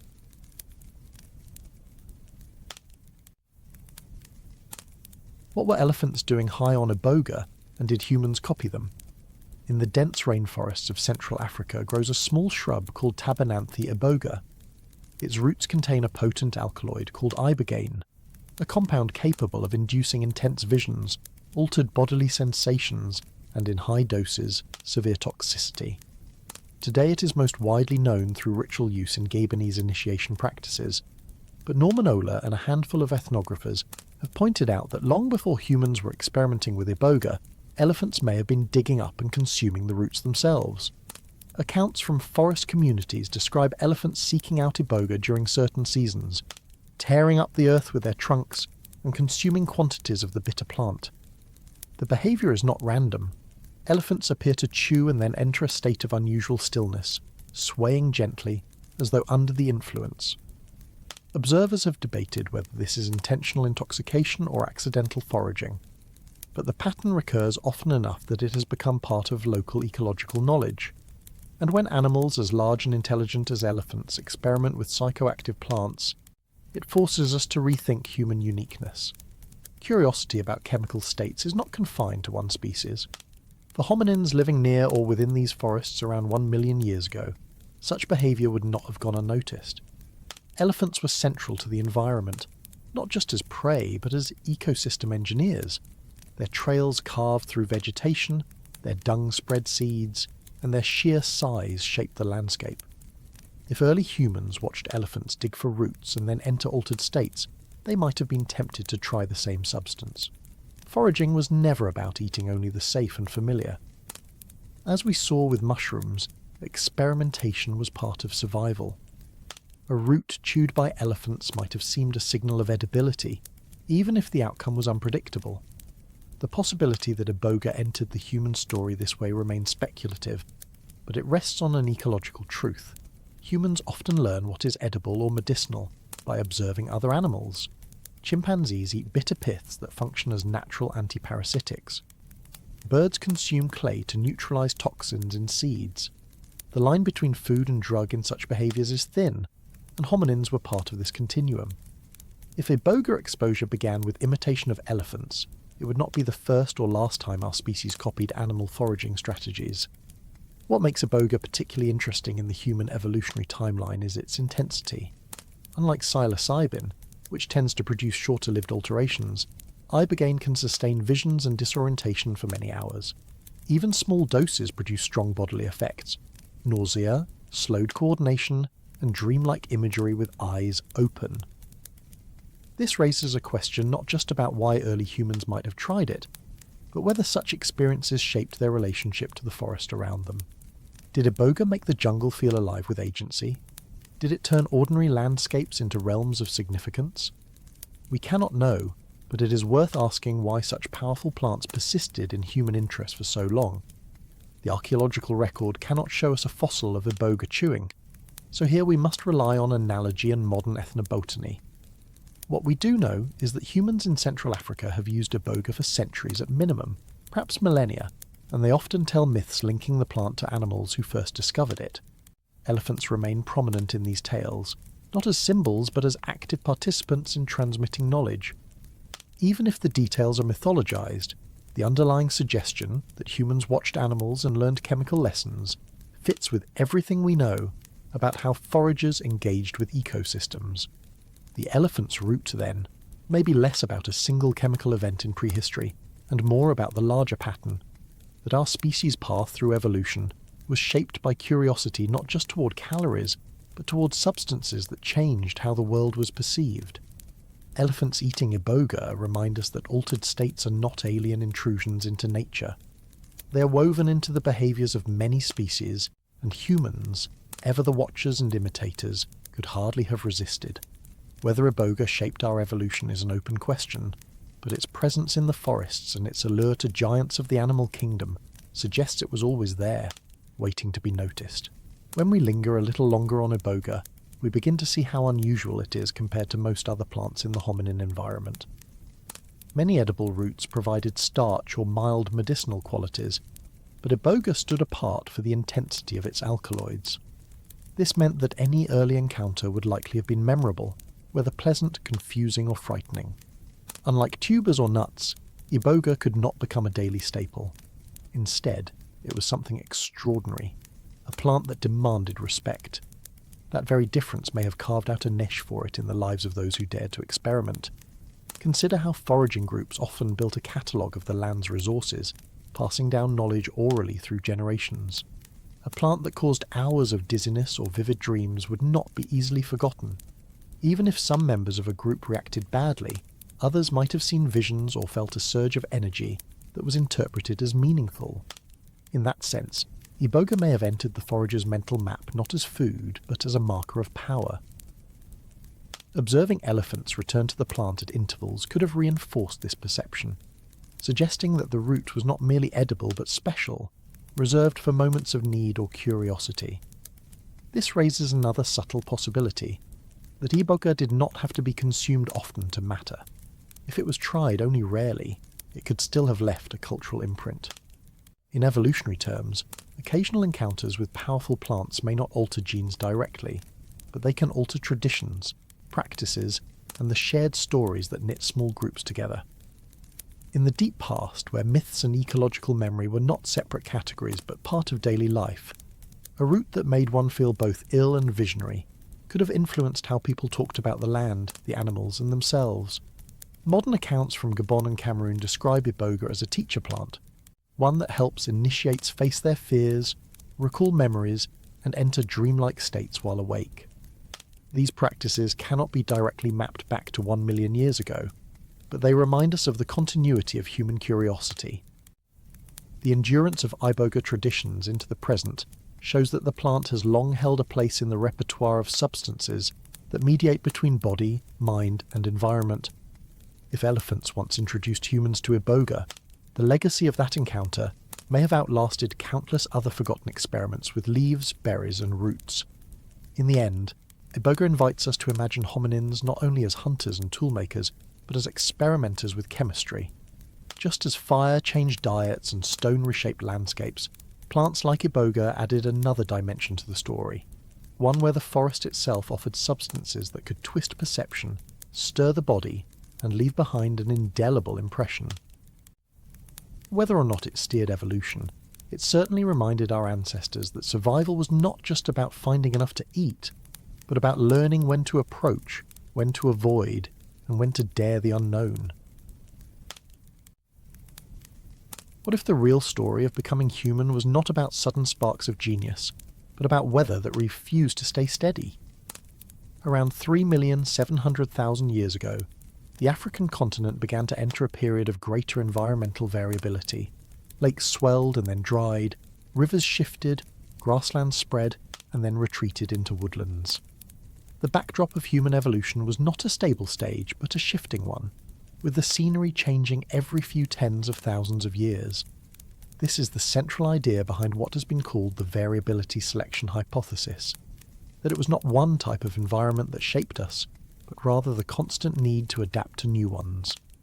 Recent work, like the synthesis published in the Proceedings of the National Academy of Sciences in the year 2022 by Andrew Cohen and colleagues, has given us one of the clearest pictures yet of this long rhythm of change. By compiling dozens of environmental records across the African continent, they showed that variability increased steadily from about 3.7 million years ago onward. This rise was not smooth, but patterned, showing clear cycles tied to the pull of Earth's orbit. Every 400,000 years, insolation changes altered rainfall patterns and seasonality, leaving marks in sediments, pollen, and isotopes. These orbital rhythms sat atop an even longer trend toward instability, as global ice sheets expanded and ocean currents shifted. Yet, when the researchers compared these environmental fluctuations to the record of mammalian speciation and extinction, the results were humbling. The expected correlation was weak or absent. Variability alone did not line up neatly with bursts of new species or waves of disappearance. In other words, while the African landscape certainly changed again and again, the animals living there, including our own ancestors, did not respond with equally dramatic pulses of turnover. This suggests that the relationship between climate and evolution is more tangled than we might wish. For early hominins, these swings would have been deeply felt even if they did not always leave genetic signatures of new species. A basin that held a permanent lake for centuries might have supported fish, reeds, and hippos, only to shrink to a seasonal swamp that forced primates to forage on roots and dry tubers. Populations might not have gone extinct in these intervals, but they would have been pressed to move, to innovate, or to mix with neighbours in new ways. Variability may not have directly driven speciation, but it made survival a matter of flexibility. This has implications for how we think about human origins. It is tempting to tell the story as though one event or one substance changed everything. The climate record cautions us that evolution happened against a restless background, one where no single food or behaviour guaranteed long-term success. Instead, adaptability itself became the enduring trait. We see this lesson most clearly in the fossils of eastern Africa, where the record of lakes and soils matches the story of hominin persistence through both wet and arid phases. In that light, variability was less a sculptor and more a stagehand, constantly rearranging the scenery. Hominins had to be ready to play their part on open savannahs, in patchy woodlands, or near unstable lake shores. The absence of a simple link between variability and speciation does not make the story less interesting. It makes it more realistic. The world did not hand us progress. It handed us a changing script and left us to improvise. And so, we are left with the question, if climate change alone did not dictate our evolutionary leaps, then what else was at work in those long African millennia? What pressures, choices, or accidents filled the spaces between drought and flood, forest and grassland? It is in this uncertainty that the search for our origins remains alive. One of the striking things about the environmental record is how localised its stories can be.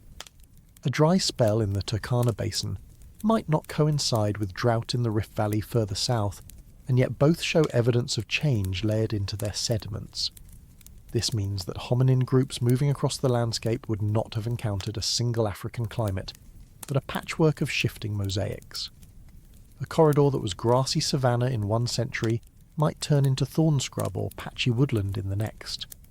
In this sense, variability was not just about time but about space. Different valleys, lakes and highlands each had their own rhythm of wet and dry, their own particular combinations of plants and animals. The fossil record of herbivores mirrors this patchwork. Antelope species in particular are sensitive indicators of grassland versus woodland proportions. Over the last 3 million years, their composition shifts back and forth in ways that reflect local ecological oscillations. But these changes rarely align with sudden extinctions. Instead, species often retreated to refuges or expanded into new niches rather than disappearing outright.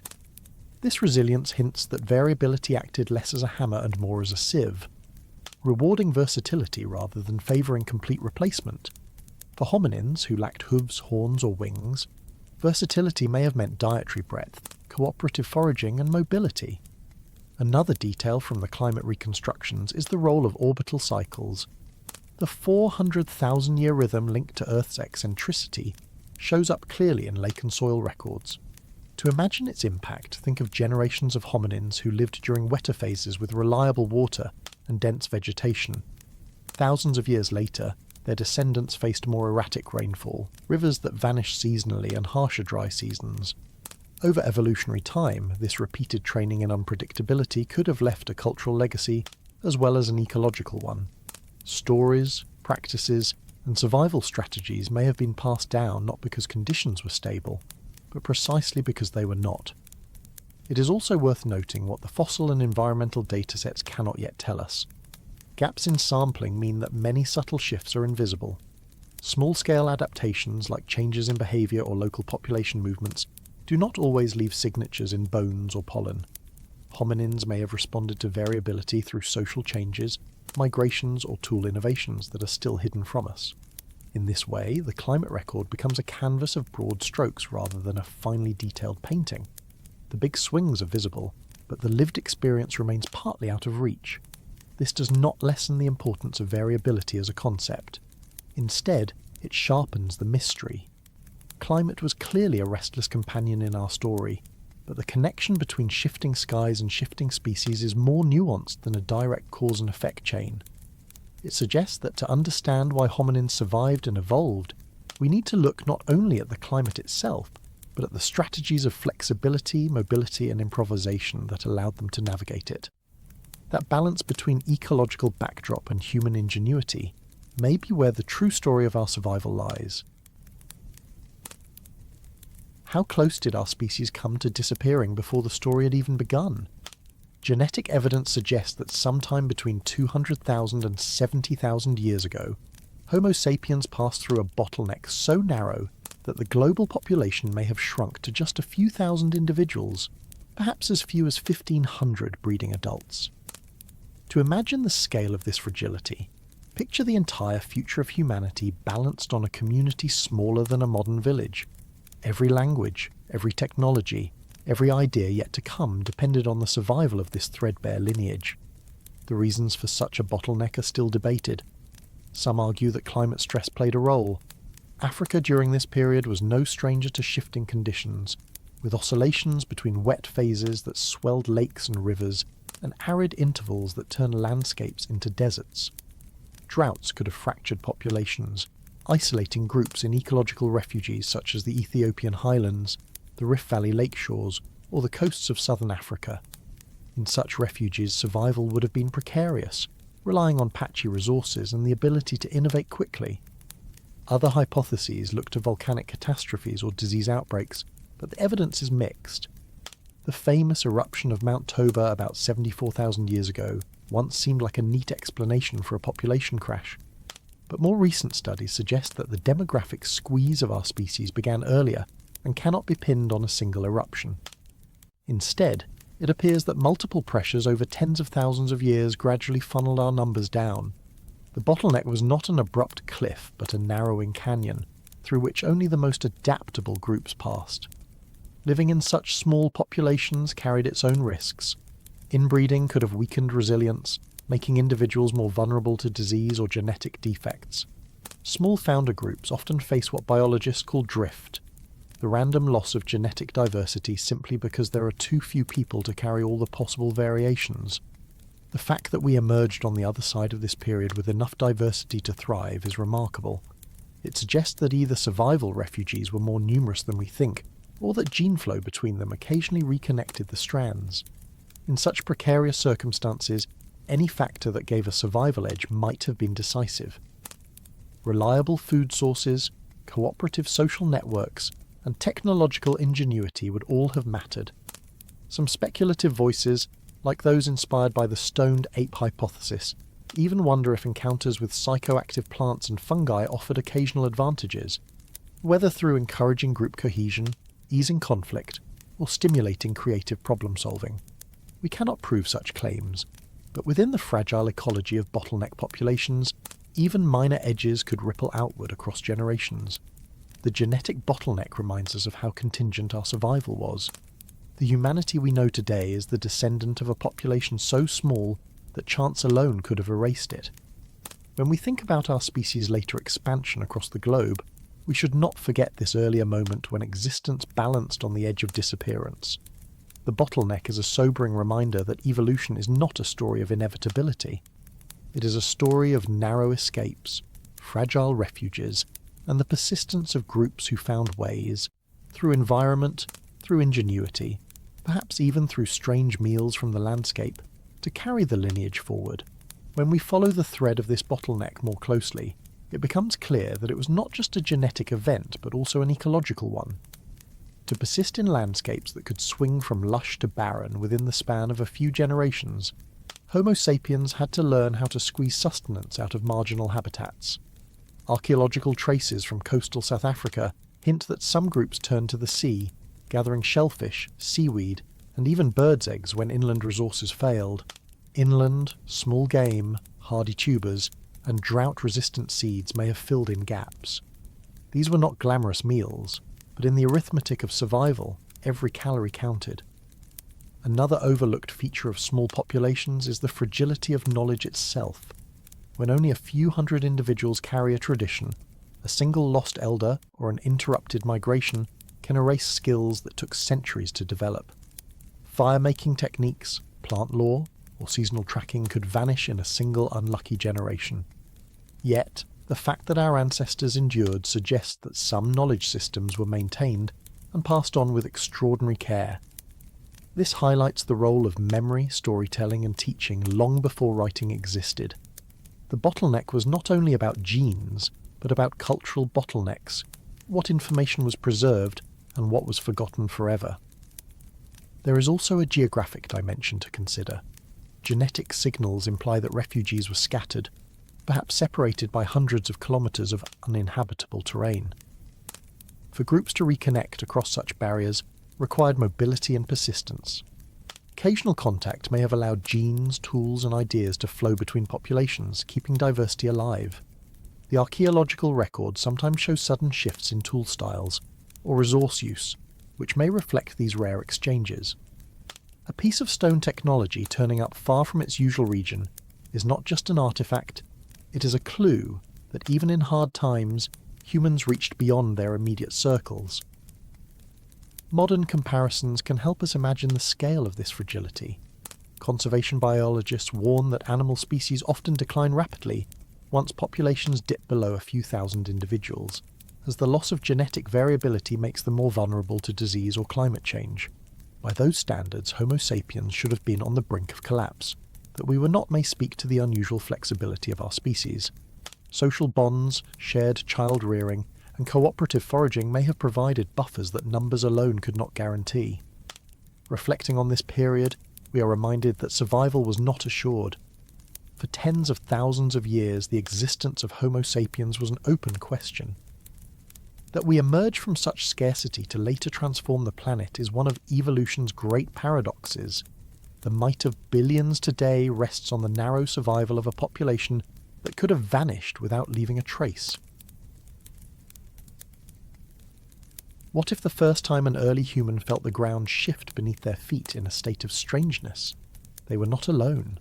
Around 100,000 years ago, our species was already scattered across Africa and beginning to move outward, living in small but resilient groups bound together by shared labour, shared danger, and shared food. It was within such groups that the occasional taste of something unusual could begin to mean more than a private accident. When an individual consumed a mushroom, a root, or a fermented fruit and felt their perception wobble, others would have noticed. The strange behaviour, the laughter, the trance-like silence, the dancing, these became visible, communal events. And because we humans are deeply social creatures, curiosity would have led others to follow. In that moment, a solitary foraging experiment became a shared ritual. We must imagine the context. Long nights around fires, storms keeping groups in caves or shelters, migrations halting by water sources. Within those pauses of daily survival, the ingestion of unusual plants or fungi could take on a patterned role. Archaeological traces of symbolic behaviour from this period, such as ochre use and beadwork, remind us that humans were already beginning to create meaning beyond the practical. If shells and pigments could become markers of identity, then unusual foods that change perception could easily become tools for binding communities together in new, less tangible ways. The altered state may not have been sought simply for novelty, but for the cohesion it created. Anthropologists studying hunter-gatherer groups today often remark on how rituals involving song, rhythm and dance bring people into sync, calming tensions and reinforcing unity. If certain foods or mushrooms were discovered to deepen that synchrony, they could have been woven naturally into the fabric of these proto-rituals. It is plausible that a successful hunt, or a seasonal gathering, was punctuated not only by feasting, but also by experimenting with such substances. Over time, repetition could transform these experiments into traditions, and traditions into rituals. The earliest shamans may not have been spiritual leaders as we think of them now, but simply individuals who had unusual experiences survived them and were then seen as guides into those altered states for others. What makes this period significant is not just that humans consumed these substances, but that they may have started to structure their use. Instead of accidental or solitary, the ingestion of mushrooms or other psychoactive plants could have been framed within rules. Who takes them, when, and for what purpose? Some groups might have associated them with fertility, others with hunting luck, and still others with communication with unseen forces. The details are beyond our evidence, but the scaffolding of ritual, the repetition, the communal participation, the layered meanings, was already emerging in human life by 100,000 years ago. This raises a fascinating possibility. Perhaps the very first sense of religion, not as belief in gods, but as shared awe, was linked less to abstract doctrine and more to shared experience under altered states. Awe binds groups. When people collectively step outside the ordinary, even briefly, they return with bonds that feel stronger. We see hints of this in every society that followed, where substances and ceremony are intertwined. Yet here, at this early stage, it may have been as simple as a group gathered around a fire, eyes dilated, senses heightened, feeling both fear and wonder together. It is difficult to prove such moments from stone tools and bones alone, and as always we should be cautious. But the plausibility rests in human nature itself. Curiosity, pattern-making, and the desire to share experience are all traits that long predate agriculture or cities. Once the spark of ritual was lit, it never left us. Whether or not mushrooms were the spark, they were certainly among the strange foods available in these landscapes, ready to be tried, remembered, and perhaps woven into the early fabric of symbolic life. And so we are left with an open thought. When humans first began to gather not only to eat, but to transcend, was that the true beginning of ritual? If so, it means the earliest ceremonies may not have been about worship or sacrifice, but about stepping into mystery together, guided not by a priest or text, but by the earth's hidden chemistry. If we step carefully into the imagined circle of those early gatherings, another layer comes into view. Altered states were not only about binding the group through awe and spectacle, they may also have created a rare social flexibility. In small bands of hunter-foragers, tensions were inevitable. Rivalries, jealousy, disputes over food or mates. A shared state of strangeness could temporarily dissolve these rigid roles.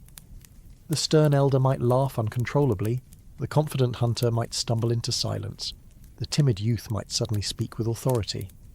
These reversals, even if fleeting, may have loosened the knots of social life, allowing groups to reset their balance. Ritual highs, then, may have functioned as social technology long before the concept of technology extended beyond stone. It is worth considering the sensory environment of such rituals. Firelight flickering across ochre-stained skin, the drumbeat of feet or sticks, voices echoing in natural caves, all amplified by a body under the influence of chemistry. These are the kinds of multisensory experiences that neuroscience today recognizes as profoundly altering memory. For early humans, such rituals would not fade quickly. They would linger, becoming stories retold the next morning, shaping expectations for the next gathering, seeding myth long before myth had language.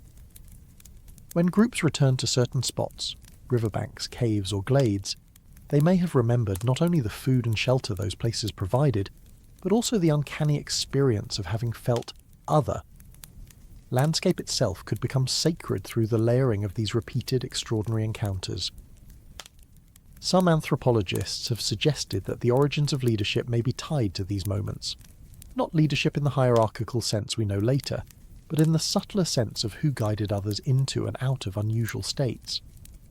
Those who showed calm during disorienting experiences, or who claimed to have seen something meaningful, might have gained influence.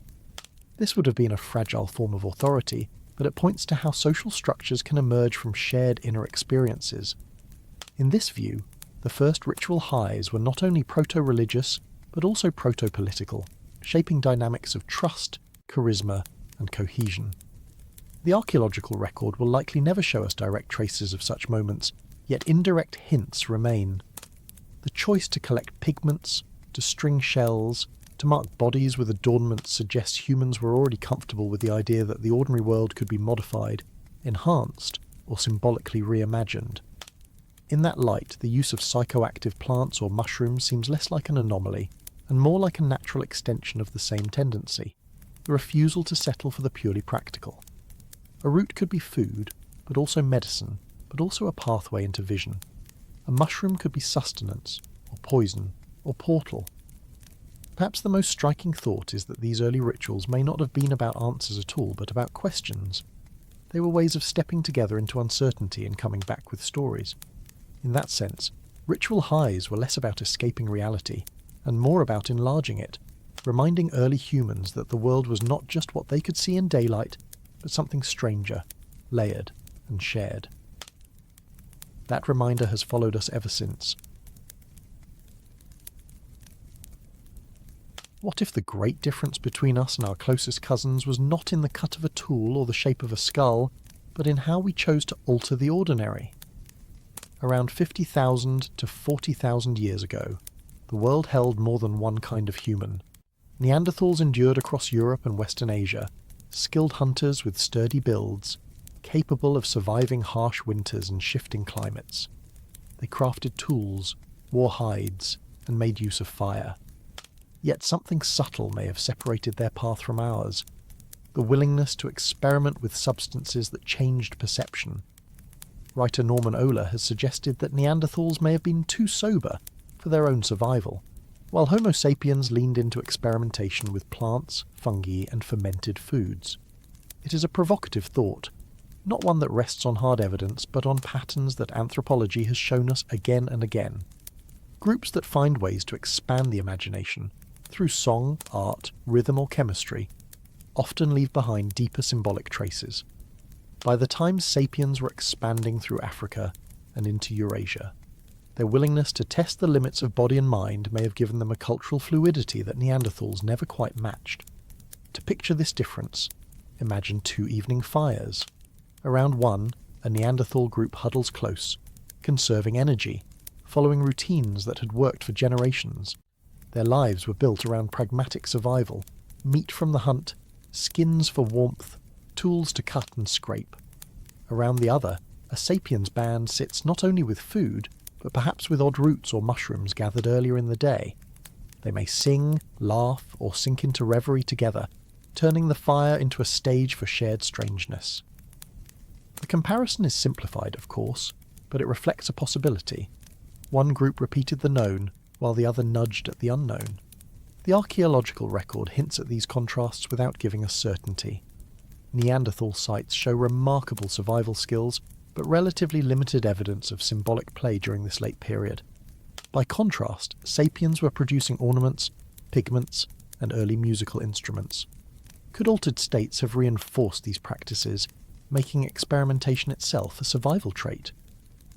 If shared visions deepened bonds, if curiosity rewarded exploration, then the drug culture of sapiens may have contributed to their adaptability as environments shifted and new challenges arose.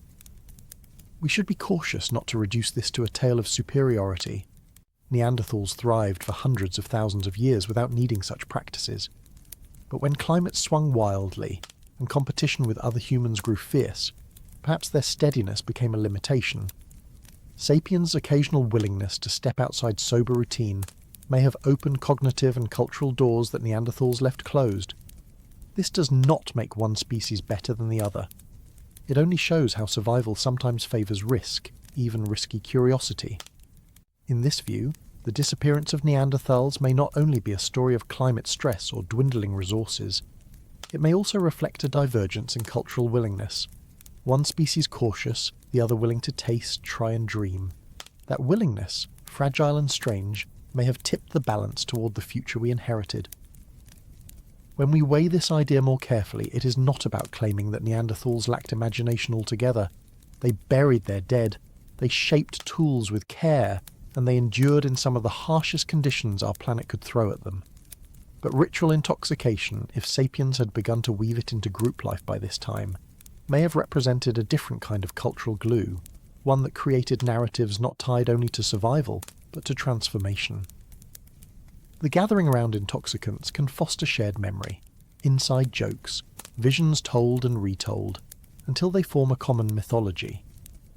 If Neanderthal life remained largely pragmatic, then their sense of identity may have stayed narrower, tied to hunting territories and kinship alone, while sapiens began to sketch worlds beyond the visible.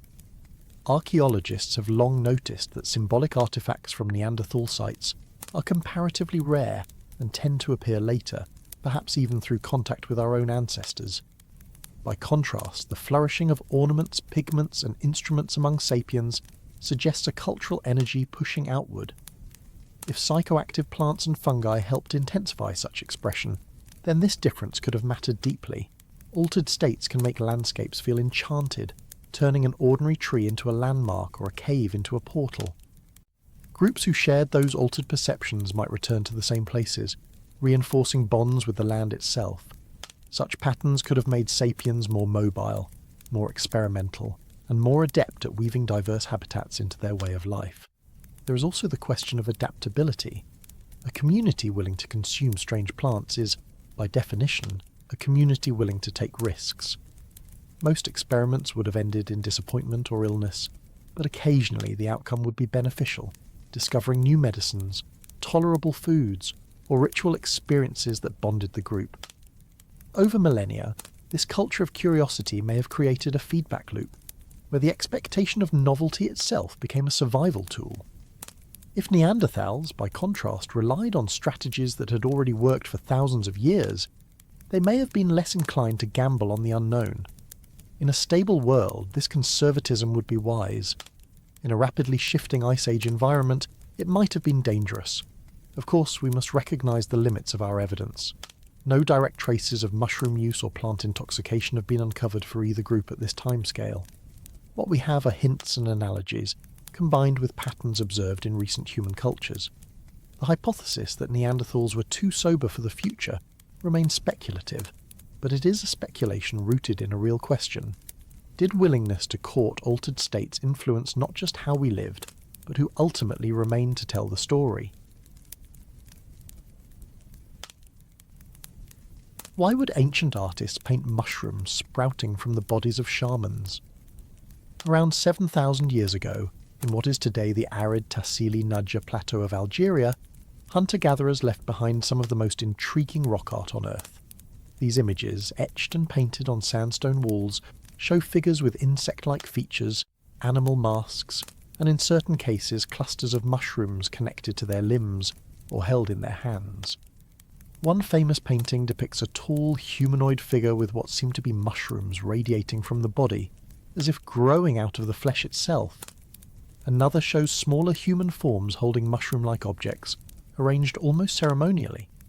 To modern eyes, these depictions appear uncanny, but to archaeologists and ethnographers they suggest something remarkable. That ritual use of psychoactive fungi had not only entered human life, but had become important enough to be immortalized in stone.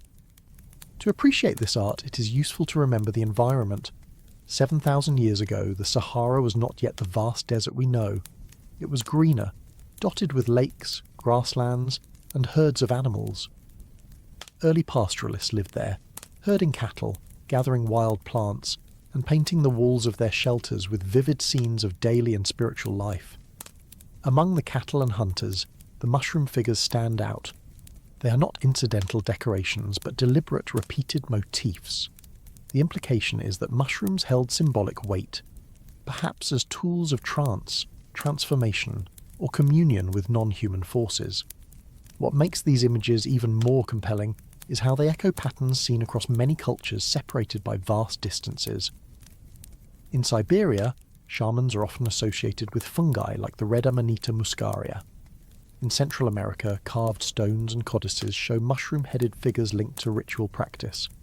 The recurrence suggests a continuity in how humans experienced and represented the altered states induced by fungi, not as random intoxication, but as a path to other realms. The Algerian paintings extend this timeline deep into prehistory, showing that such associations were present thousands of years before written records. We must be careful, however. Not every mushroom-like drawing can be definitively linked to psychedelic use. Some scholars argue that the shapes may be stylized plants, symbols of fertility, or purely decorative. Yet the clustering, the placement on human figures, and the ethnographic parallels make the psychedelic interpretation persuasive. And if true, it means that long before the rise of organised religion or urban civilization, groups in North Africa were already formalising rituals around substances that change consciousness, and leaving behind a visual record of their significance. The paintings invite us to consider how ancient peoples framed these experiences. Were mushrooms thought of as gifts from the gods, as medicine for the spirit, or as guides through the thresholds of life and death? We cannot know for sure, but the fact that they were painted at all suggests reverence. Art preserves what matters, and in this case, mushrooms mattered enough to be etched into the collective memory of a community. They remind us that the line between sustenance, symbol, and sacrament has always been thin, and that the human impulse to seek transcendence through the natural world is as old as our ability to paint a wall. See 2. Looking more closely at the Tassili art, another detail emerges. The mushroom-bearing figures are often shown in motion. Their limbs are stretched in postures that resemble dance, and their bodies are surrounded by patterns of dots and lines, as if sound or energy were emanating from them. This kind of visual language, abstract yet expressive, suggests more than just a record of what was eaten. It may have been an attempt to capture the feeling of the experience itself, the rhythms, the visual distortions, the sense of being caught in something larger than the self. In this way, the rock art functions almost like an early diary, a way of saying, this is what it felt like when we crossed into that state. The timing is significant too. By 7,000 years ago, pastoralist groups were adapting to the drying Sahara. Rituals likely played an important role in stabilizing identity as resources became less predictable. In that context, mushrooms may have been more than entertainment or curiosity. They may have been seen as anchors, ways of binding a group together during uncertain transitions. If communities painted shamans sprouting mushrooms, it could have been a declaration. Our survival is tied not only to herding and hunting, but also to the worlds we touch when we alter our minds together. Another striking feature is the hybrid quality of the figures. Some seem part human, part insect, with antennae or compound eyes suggested by the patterns. Others blur into animal shapes, recalling the way many later shamanic traditions describe transformations into non-human forms during trance. This imagery supports the idea that mushrooms were not simply consumed, but woven into a broader cosmology where boundaries between species and realms could be crossed. For a community living in close relationship with animals and the land, such visions may have reinforced respect for the more-than-human world. Importantly, the persistence of these images shows that the mushroom motif was not fleeting. It was repeated across generations of artists, long enough to establish a symbolic tradition. This continuity underlines the role of altered states in shaping cultural memory. Just as ochre beads or animal carvings reveal symbolic thinking, mushroom depictions reveal how humans chose to represent inner experiences, not just outer events. The walls of Tassili don't only tell us who hunted what, they tell us who dreamed and how they made those dreams visible. When we stand before these paintings today, we're not only looking at ancient art, but at a record of human imagination trying to fix the ineffable in stone. And while we cannot fully recover the voices of those shamans, the painted mushrooms remind us that for them, transcendence was not abstract. It sprouted from the earth, was eaten by the mouth, and was carried into the body until it blossomed again, etched forever onto rock. 40,000 years ago, across Ice Age Europe, some of the earliest cave paintings began to bloom into existence. They were not sketches made casually at the mouth of a shelter, but works hidden deep inside limestone caverns, painted by torchlight where no daylight could reach. To enter those places was already to step into another world, a world of flickering shadows, echoing sounds, and silence broken only by breath. It is here that humans painted bison, horses, lions and shapes that seem less like animals and more like visions. Picasso, after visiting the caves of Lascaux in the 20th century, is said to have remarked, "We have learned nothing." He meant that the power of those paintings was so raw, so immediate, that they eclipsed millennia of art that followed. But what was happening in the minds of the first artists when they left such images? Some researchers have proposed that these paintings may reflect experiences in altered states. The twisting, glowing lines, the surreal motion of animals leaping across walls, the geometric patterns that look like tunnels or bursts of light, all resemble the kind of imagery reported in trance, dreams, and psychedelic visions. To paint such forms in total darkness, lit only by the unstable flare of torches, was to amplify the sense of unreality. The flicker of fire would have made the painted animals appear to move, to breathe, to shift. The cave itself became alive. The setting matters. Many of the most famous paintings are not easily accessible. They require crawling through narrow passages, descending into the bowels of the earth, squeezing past obstacles before reaching the main chambers. Such journeys alone would have heightened tension and anticipation. For a group entering with chance, fire, and perhaps substances gathered from the world above, fungi, herbs, fermented fruit, the transition into another state would have felt inevitable. By the time they reached the walls where paintings were made, their bodies and minds may have already been primed for transformation. The animals themselves are not rendered as they would be seen in ordinary hunting scenes. They're often oversized, elongated, repeated in layered outlines, or fused together. Some have multiple heads or extra legs, as if the painter wanted to capture motion or multiplicity rather than simple form. Others appear ghost-like, transparent, almost dissolving into the rock. These features parallel what neuropsychologists call entoptic phenomena, visions of shapes and distortions produced in the visual cortex during altered states. Spirals, grids, dots, and morphing animals are common reports in shamanic contexts worldwide. It is striking, then, that the same motifs appear in caves tens of thousands of years ago. The possibility that early artists were also early trippers does not mean that every painting must be reduced to hallucination. Hunting magic, storytelling, teaching, and identity marking may all have played roles, but it does mean that we cannot ignore the atmosphere of those painted chambers, underground temples where vision was deliberately shifted, whether by deprivation, ritual, or ingestion of the strange. To stand before a wall where a mammoth charges forward, lit by fire, surrounded by rhythmic sound, was not a neutral experience. It was immersive, sensory, and likely transformative. What we can say with confidence is that these were not mere decorations. They were events captured in pigment. They were places where humans pushed perception beyond the ordinary, where art and altered awareness merged into something neither one nor the other. If so, then the caves that still glow with ochre and charcoal are not only our oldest art galleries, they are our oldest theatres of the mind, where humanity first painted what it saw when the doors of perception cracked open. Another clue that cave painting was bound up with altered perception comes from the very choice of pigments and techniques. Ancient artists were not simply using what was convenient. They ground minerals into fine powders, mixed them with animal fat or plant resins, and sometimes blew them through hollow bones to spray pigment across the stone. This act of spraying created a mist that clung to the wall, but also entered the lungs of the painter. Whether intended or not, inhaling such powders in a dark chamber filled with smoke could have induced dizziness, euphoria, or even mild hallucinations. Combined with the low oxygen and the hypnotic repetition of hammering, scraping, or chanting, the whole environment blurred the line between art-making and trance. There is also the question of sound. Caves amplify and distort noise in ways that are difficult to predict. A single clap can echo like thunder, and a human voice can bounce back warped into something almost unearthly.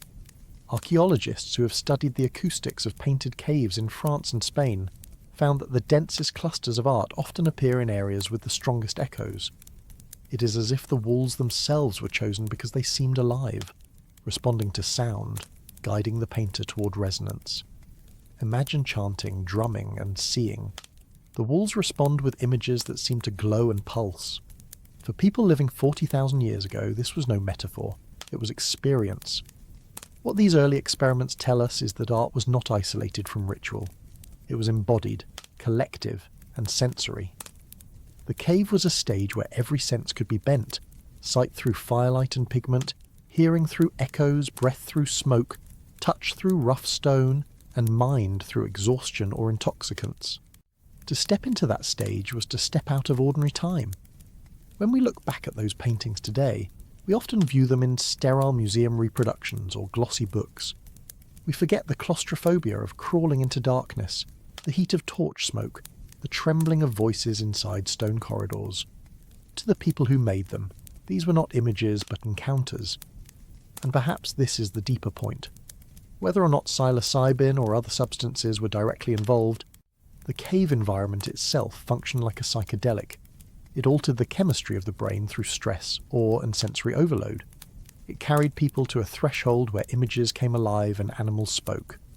We cannot prove if mushrooms were part of that journey, but we can say with certainty that humans were already seeking ways to leave the ordinary behind. That hunger to cross thresholds, to mix vision with meaning, seems almost inseparable from what we call being human. The paintings, glowing even now, remain our first surviving evidence that art and altered states walked hand in hand from the very beginning. What if the blazing shrub that Moses described on the slopes of Sinai was not simply a miraculous flame, but a vision brought on by a plant that carried its own fire inside? The biblical story is one of the most famous in human memory. A shepherd approaches a bush that burns without being consumed, and from it comes the voice of a god. To us today it sounds like a moment outside of time, impossible to anchor to geology or biology. Yet some Israeli researchers have suggested that the story may be more earthly than it seems. They point to the acacia trees and shrubs that dot the deserts of the Sinai and Negev. Acacia, especially when burned or prepared in certain ways, contains compounds closely related to dimethyltryptamine, or DMT, one of the most potent psychedelic substances known.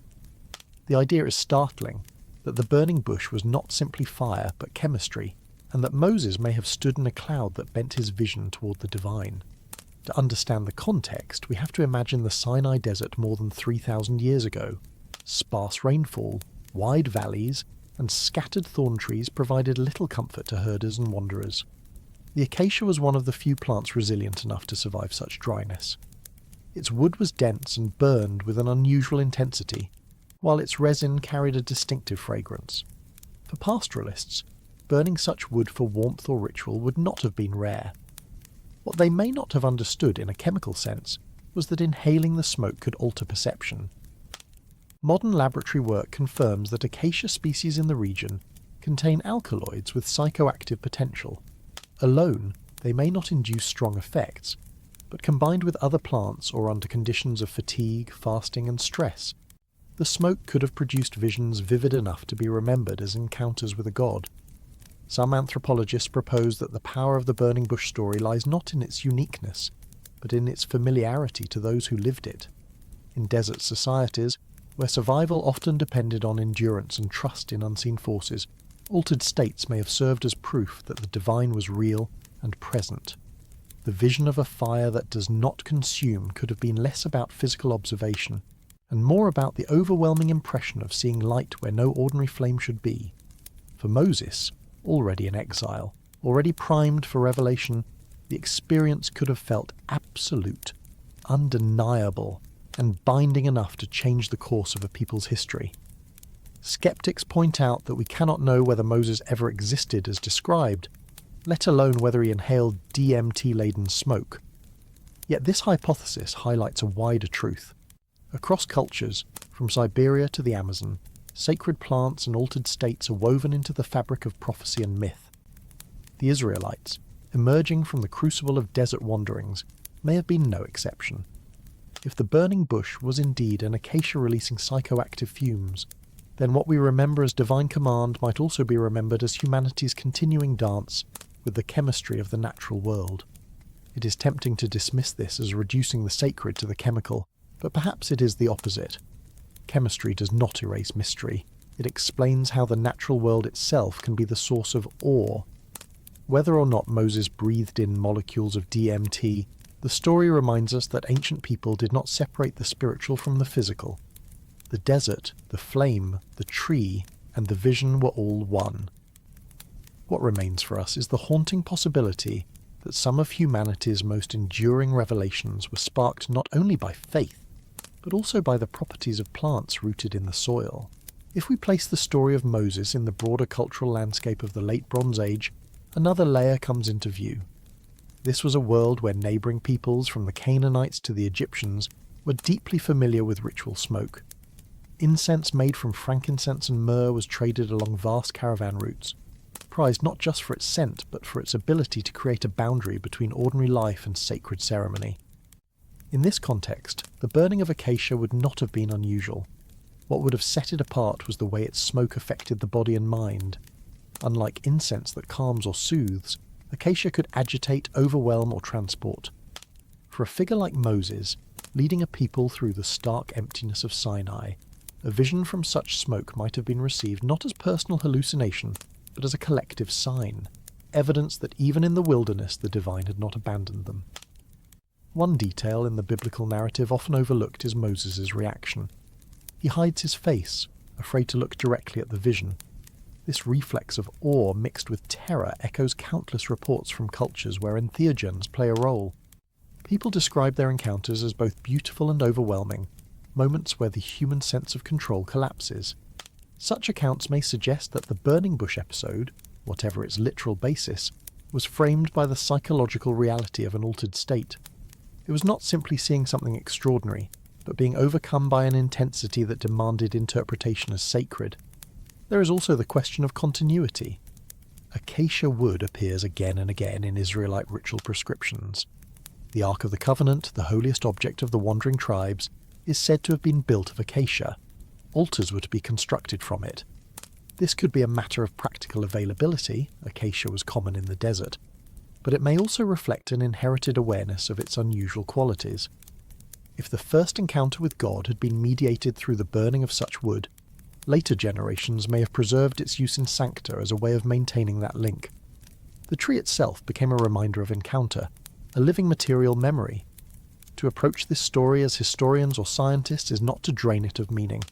It is to consider how human experience, biology and ecology shape even our most enduring myths.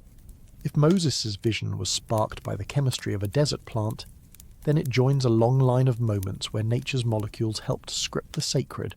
And if it was not, if it was simply metaphor or miracle, the fact remains that humans told it in terms of fire, smoke and a bush that burned without consuming, a language rooted in what the senses know. The mystery of Sinai remains, but perhaps it is less about separating divine from human than about recognizing how deeply entwined the two have always been.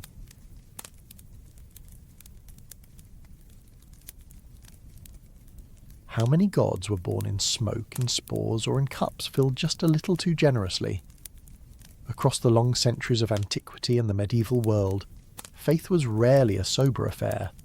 The great religions of the Old World, whether Jewish, Christian or Islamic, all wrestled with the same paradox. Substances that could dissolve fear and awaken ecstasy also threatened to blur discipline, hierarchy and law. What we often forget is that what counted as sacred ritual and what counted as dangerous intoxication was not a fixed rule handed down from above, but a shifting negotiation between leaders, communities, and the substances themselves. In Judaism, there is a curious tension between celebration and prohibition. Wine is not just permitted but commanded in certain rituals. The Sabbath begins with a blessing over it, and weddings and Passover seders unfold with its taste on the tongue.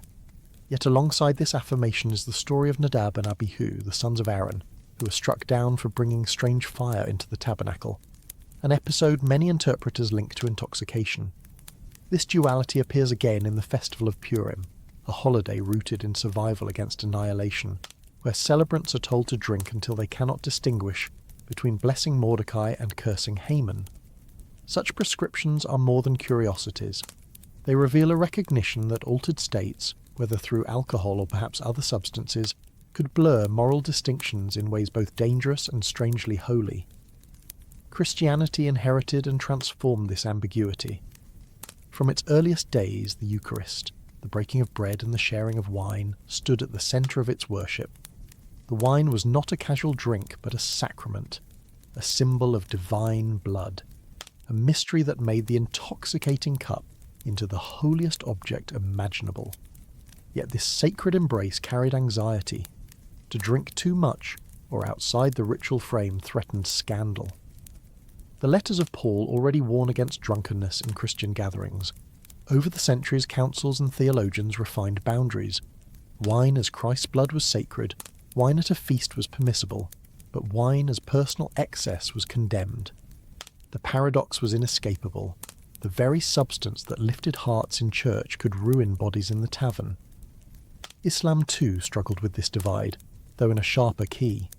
The Quran speaks of wine first with caution, then with outright prohibition. Intoxicants may offer some benefit, but their harm is greater than their use. By the time of the Prophet's death, wine and fermented drinks were forbidden.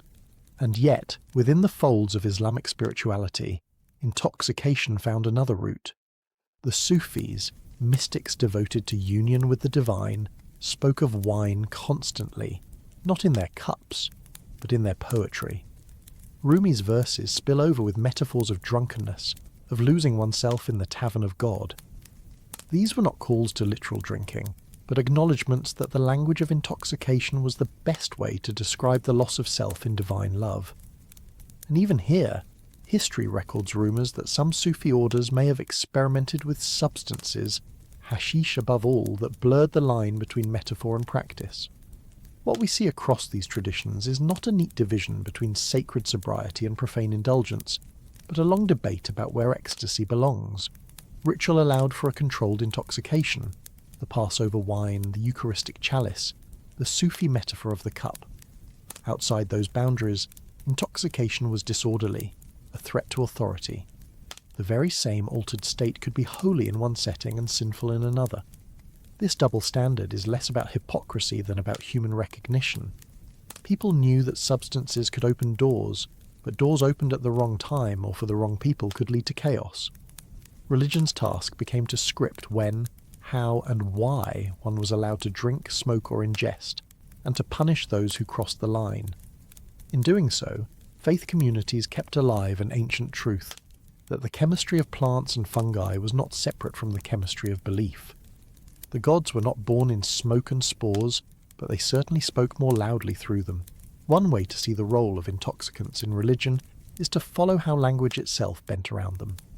Terms that once meant literal wine or smoke grew into metaphors for spiritual states. A psalm could describe the cup that overflows, not simply as abundance, but as a hint at intoxication in God's presence. Early Christian mystics extended this. To be drunk in the spirit was to be lifted beyond ordinary reason. In Sufi poetry, intoxication became almost a grammar of love, the only way to express the unspeakable. This evolution of words tells us that long after the substance itself might have been banned or restricted, its effect remained the most vivid image available to describe divine encounter. At the same time, leaders worried about control. Rulers and priests knew that substances could dissolve social order as easily as they dissolved personal inhibition.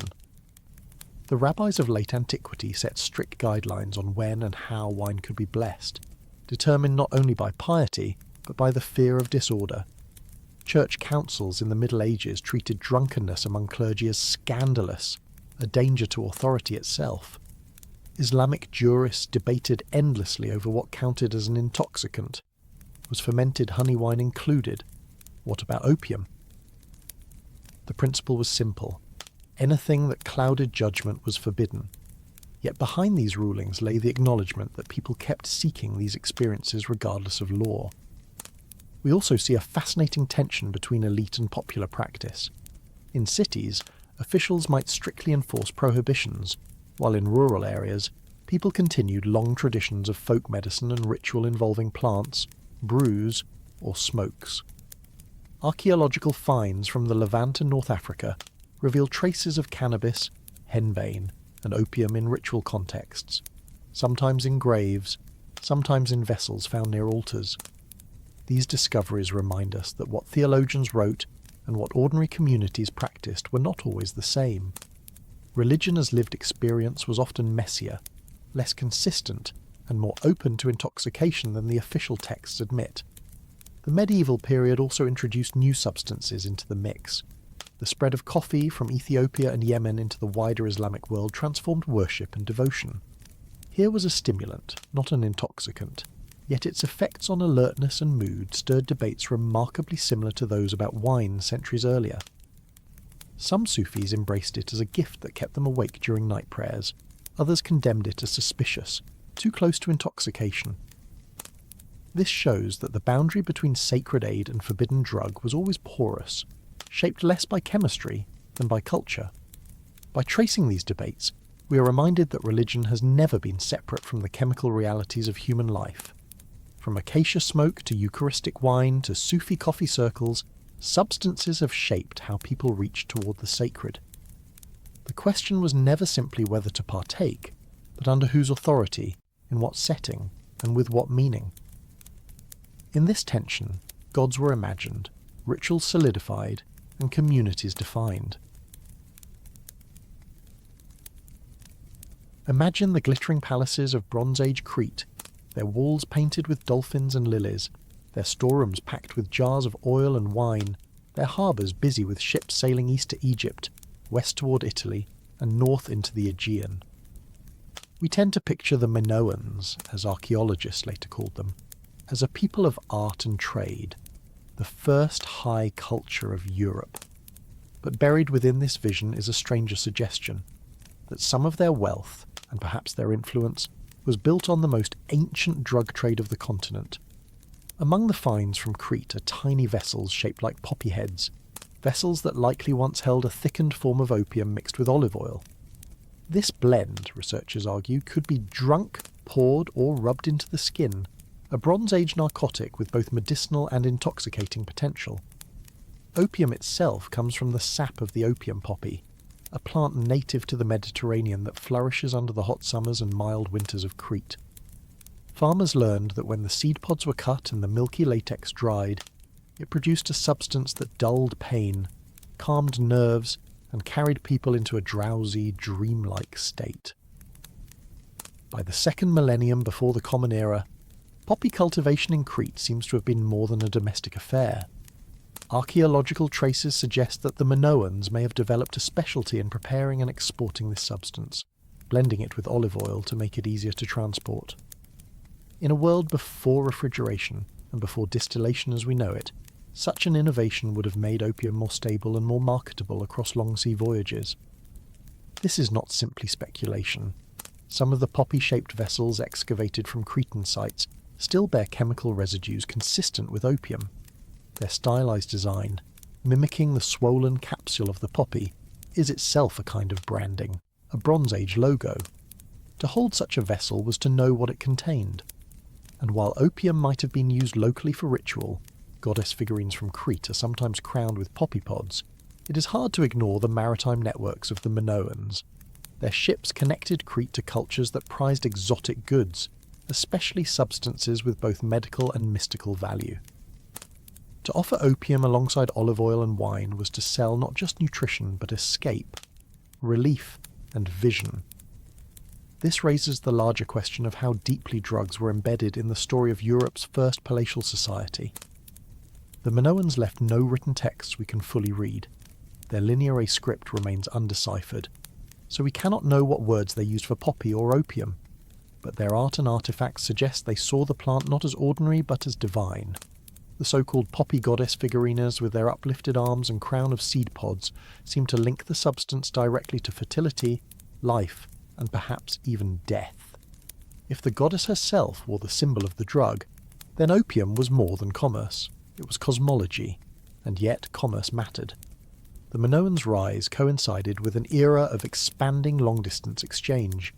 Tin from as far as Britain, gold from Egypt, lapis from Afghanistan. Goods moved astonishing distances. If opium flowed through these same channels, Crete's harbours may have served as the first European nodes in a trade of intoxication that would never quite disappear. In this sense, the Minoans were not just builders of palaces and painters of murals. They were quite possibly the first drug dealers of Europe, supplying a commodity as desirable as any metal or gem. To be clear, we cannot prove the scale of this trade. Archaeology gives us fragments, a residue here, a vessel there, a figurine crowned with poppies, but the pattern is difficult to ignore. Pain relief, ritual ecstasy, and the economic logic of seaborne trade all converged on the poppy.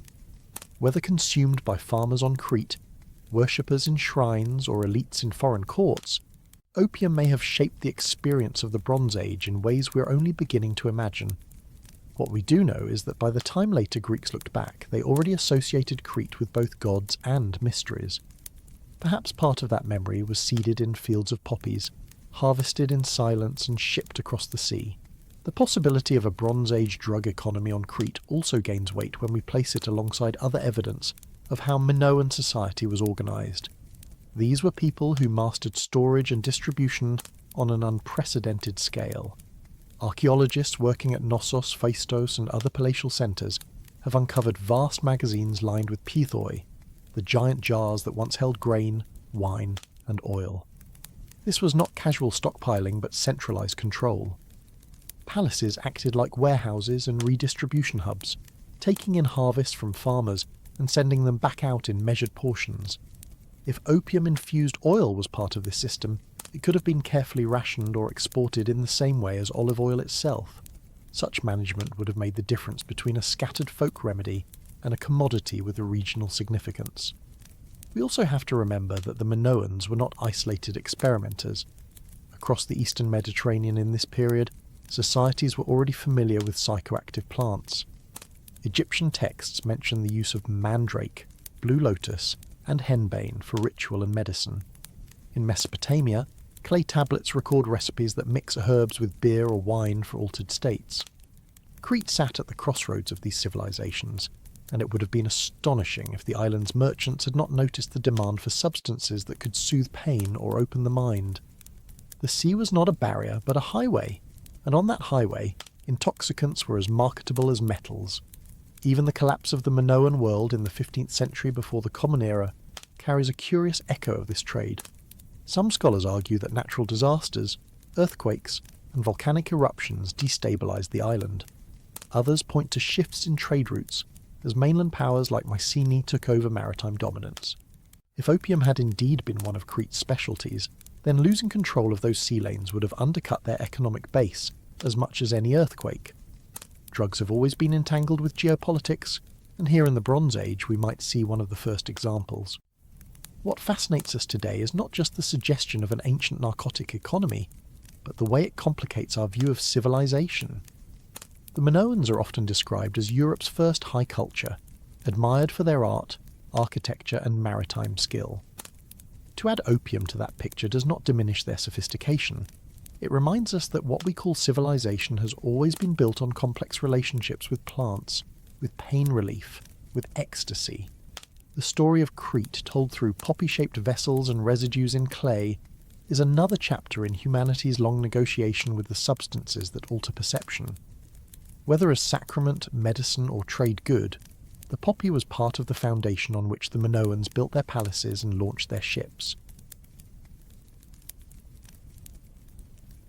What if the very first monumental structure humans ever built was not a fortress, not a palace, and not even a temple in the sense we usually imagine, but something closer to a gathering ground, a place to eat, drink, and blur the edges of ordinary life together? On a hill in southeastern Turkey, buried under layers of soil and forgotten for millennia, lies Göbekli Tepe, a site more than 12,000 years old. Its towering limestone pillars are carved with foxes, vultures, snakes, and abstract signs that still puzzle us. Archaeologists once assumed that monumental architecture emerged only after farming, but here the order seems reversed. Hunters and foragers, still living without crops or herds, carved and hauled stones weighing tons, arranging them into circles that could hold dozens of people. What would drive them to such effort? One compelling answer is that Göbekli Tepe was humanity's first great party place. Excavations at the site reveal not only the pillars and enclosures, but also traces of feasting.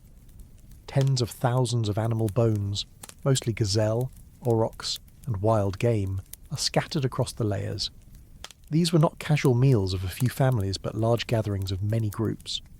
Archaeologists believe that the site drew people from across the region, clans who may have only occasionally met but who needed to exchange news, partners, and stories. Feasting, and possibly drinking, would have made these meetings more than transactions. They were celebrations of belonging, events that tied scattered foraging bands into a wider community. The hint of beer hovers at the edges of the site's story.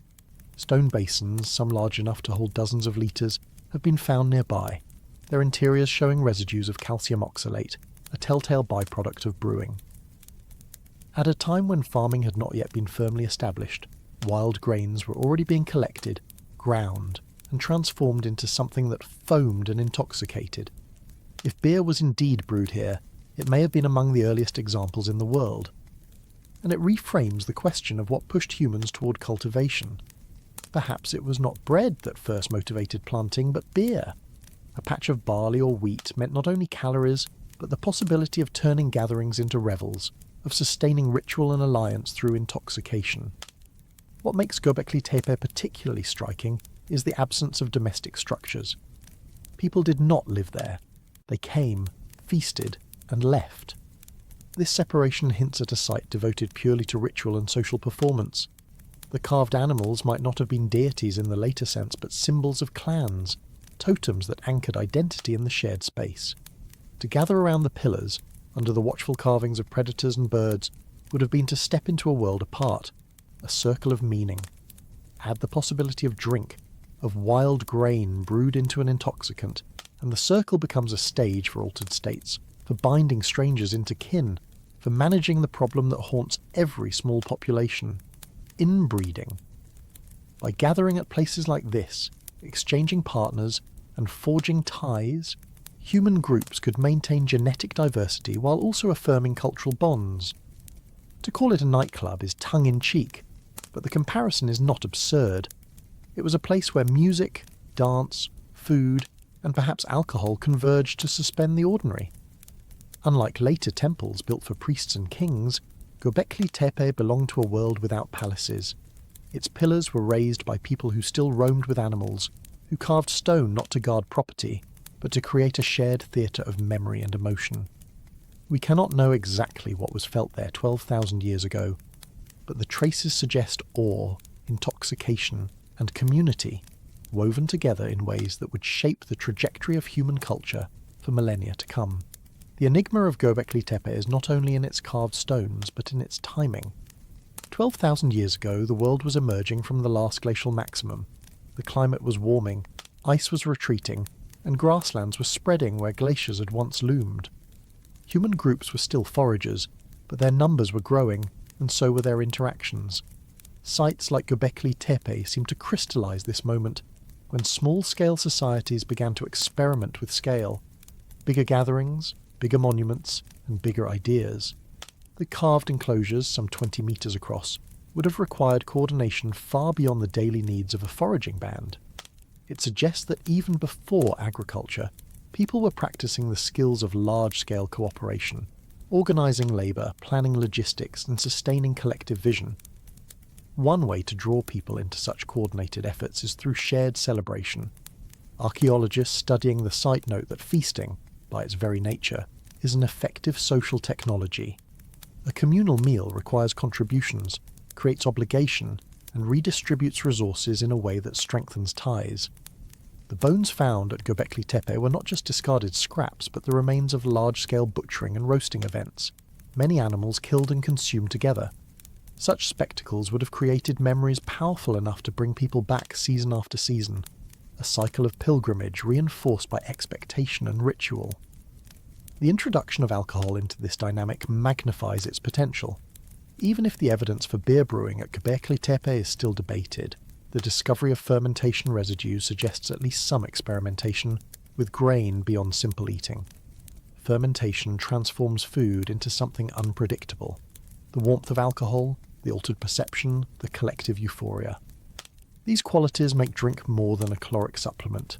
They make it a cultural tool, capable of dissolving barriers, easing negotiation, and amplifying emotion. For groups that needed to forge alliances and marriages across distance, Alcohol could grease the wheels of cooperation in ways as effective as shared bloodlines or mutual defence. The symbolic carvings at the site also raise questions about how intoxication may have been linked with meaning-making. Foxes, boars and vultures etched into stone may have been emblems of myth, clan identities, or reminders of the natural world from which all life depended. Standing in the stone circle, drinking a fermented brew, participants may have felt themselves in conversation with these animal guardians, weaving stories that frame their gatherings in sacred language. While we cannot know the content of those myths, the carvings suggest a merging of the practical, food, drink, marriage networks, with the imaginative and ritual. In this light, Göbekli Tepe can be seen as one of the earliest experiments in turning sustenance into spectacle and survival into ceremony. It was not yet a city, nor a farmstead, but something in between. A site where humans rehearsed being more than scattered bands, where they tested the potential of coming together in large numbers, and where altered states, whether through music, dance or drink, provided the glue to hold it all. Perhaps that is why the builders eventually buried their creation under tons of earth. Having served its purpose, it was time to move on. But the memory of gathering, feasting and possibly drinking at the hill would echo into the agricultural and urban worlds that followed. What if the first hierarchies of power, the first priests and kings, were not built on swords, but on barley? Around 5,000 years ago in Mesopotamia, the land between the Tigris and Euphrates, humans were learning what it meant to live in cities for the very first time. Urban life was a radical experiment. Populations were growing far beyond the size of a band or village, and strangers had to find ways to cooperate. Food was the foundation of that experiment, and beer became its most persuasive instrument. Archaeologists have long puzzled over why the first farmers went to the trouble of cultivating cereal grains. Bread is one answer, beer may have been the other. Fermentation turned barley and emmer wheat into a liquid food that was easier to store, safer to drink than water, and importantly intoxicating. Beer nourished and delighted, but it also demanded management. Grain had to be collected, stored and allocated to produce it. Once that system existed, it was easy to imagine how control of beer became control of people. In the Sumerian city of Uruk, tablets etched in cuneiform, the world's earliest writing, record the allocation of barley and beer rations to workers. These were not casual drinks passed around a campfire, they were wages. A jar of beer was payment for hauling bricks, for tending canals, for serving the temple. The act of receiving your ration tied you to the institution that provided it, whether temple or palace. In this way, beer was no longer just a byproduct of grain. It was a currency. With currency comes accounting, and with accounting comes hierarchy. Those who managed the storehouses and controlled the flow of beer acquired authority that was more binding than brute force. They became priests, then kings, and eventually both. The symbolic power of beer was equally potent. Temples were not only warehouses but ritual centres, and beer flowed in ceremonies to the gods. Offerings were poured out to deities like Ninkasi, a goddess specifically associated with brewing. To drink beer was not just to quench thirst, but to participate in a cosmic transaction. The frothy liquid that lifted spirits in a tavern also legitimised the authority of those who claimed to act on behalf of divine order. Kingship, in this light, can be seen as fermented as much as it was forged. Rulers positioned themselves as intermediaries who guaranteed the flow of life-giving drink. Without their system, the grain would spoil, the vats would be empty, and society would collapse. Evidence from residues found in ancient jars confirms that beer was thick, cloudy, and consumed communally, often through long straws so that multiple people could drink from a single vessel. These gatherings were not merely social. They rehearsed the structure of society itself, many dependent mouths converging on a resource administered by the few. A simple act, sharing a pot of beer, mirrored and reinforced a new world of stratification. We cannot know if the first Sumerian labourer, sipping through a reed, thought of their drink as a wage, a gift, or a chain. But we can see in the clay tablets and temple walls how intoxicants shaped the very architecture of inequality. From a humble grain, the logic of surplus, storage and control fermented into something larger than sustenance. Beer became a foundation of organised religion, an axis of state power, and perhaps the most persuasive reminder that civilization is as much about what we drink as what we build. The irony is that this invention, which bound communities together, also introduced dependence. To drink was to acknowledge the system. To thirst was to need the king. If hierarchy has a taste, perhaps in ancient Mesopotamia it was the taste of barley, sweetened by fermentation and sanctified by ritual. The spread of beer across Sumerian society also reshaped daily life in quieter ways that are easy to overlook. Taverns, for example, appear in cuneiform texts, not only as places of merriment but also as nodes of social negotiation. These were the establishments often run by women, where travellers could stop for a drink, strike deals, or exchange information. In a world where writing was still limited to scribes and elites, the tavern was a kind of oral archive, a place where news and stories moved faster than clay tablets. That beer facilitated these exchanges is telling. It was not merely a background substance, but the very medium in which information and community were brewed. At the same time, beer anchored the rhythms of labour. Canal digging, brick-making, and harvest work were gruelling under the Mesopotamian sun. Payment in beer did more than compensate hunger and thirst. It softened the hardship, transformed fatigue into camaraderie, and ensured that labourers associated their effort with immediate reward. This emotional leverage cannot be underestimated. Control of grain silos may have built the foundation of state power, but the warm buzz of a rationed beer each day kept the system tolerable. Elites were not naive to this dynamic.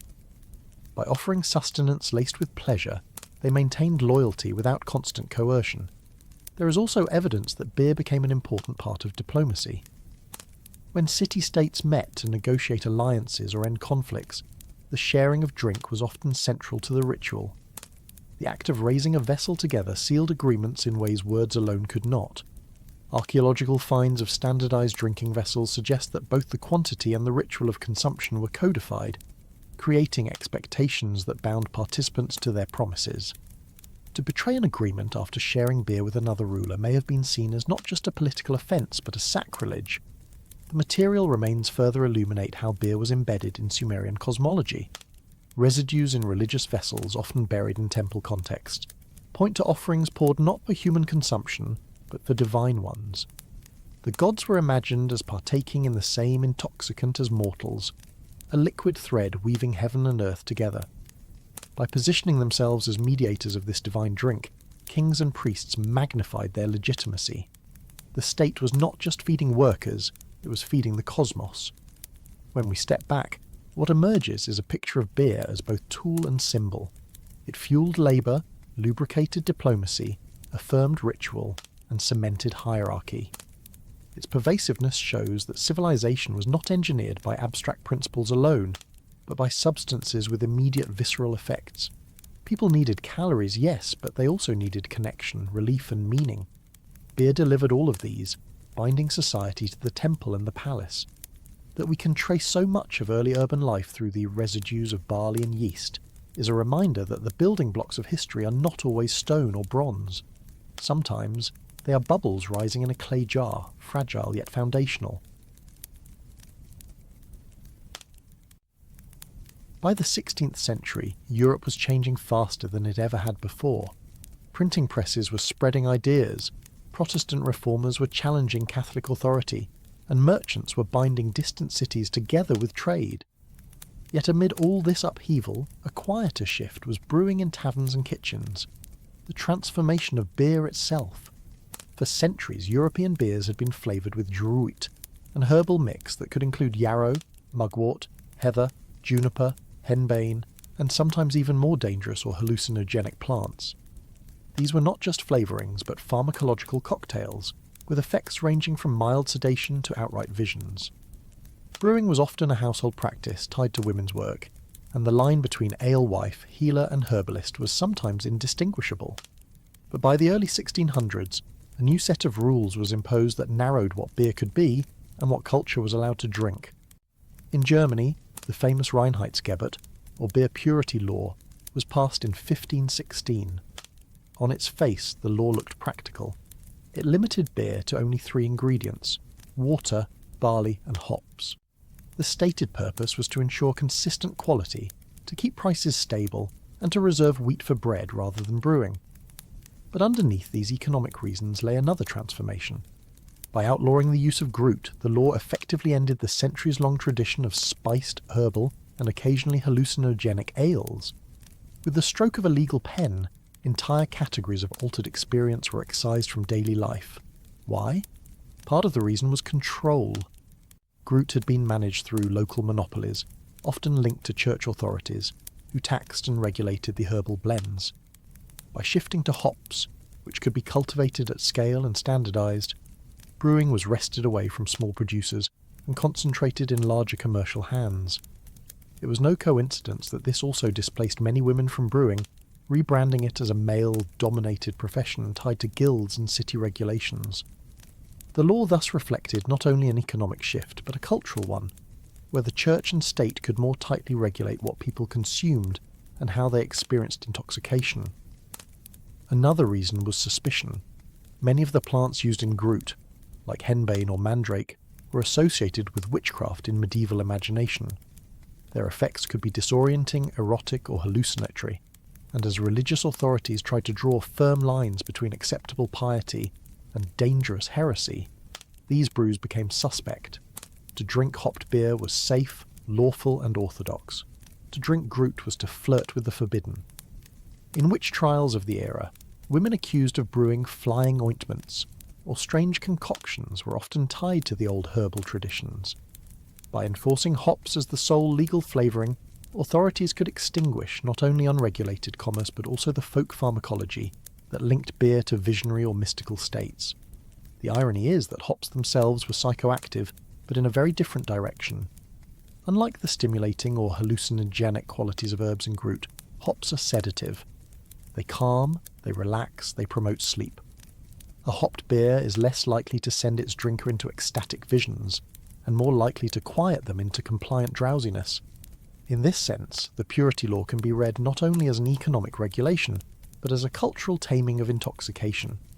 Beer was domesticated, its wild edge dulled, its capacity to disturb or inspire visions clipped back. What had once been a space of herbal experimentation became a standardized, taxable, and subdued commodity. This was not the end of beer's social role. It remained central to European diets and identities, but it marked the death of one kind of cultural intoxication.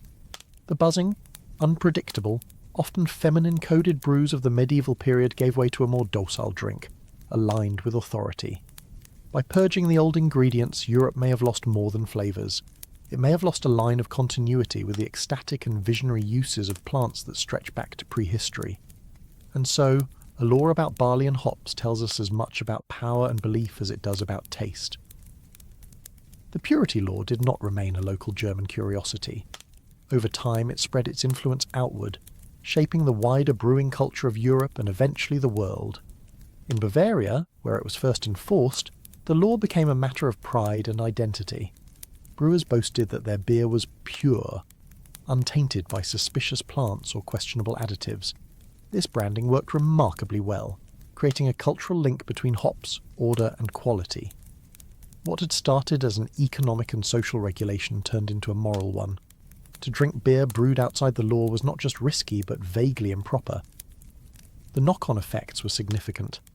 Local traditions that had once been richly diverse, beers flavoured with bog myrtle in Scandinavia, or with rosemary and sage in the Low Countries, were marginalised. Many of these traditions survived in small pockets, or resurfaced much later in the craft beer movement of the late 20th century, but for centuries they were pushed to the edges. The diversity of flavours collapsed into a narrower spectrum, dominated by the sharp, resinous bite of hops. What Europe gained in stability and standardisation, it lost in variety and experimentation. The gender shift was equally lasting. Brewing, once tied to household economies and carried out by women known as alewives, became increasingly commercial and male-dominated. With hops requiring larger infrastructure for cultivation and preservation, brewing aligned itself with guilds and cities. The alewife, with her herbal knowledge, who may have carried recipes from grandmother to granddaughter, now appeared suspect. Some scholars have even noted that the stereotypical image of the witch, pointed hat, cauldron, broom, may have roots in the iconography of medieval alewives advertising their brews.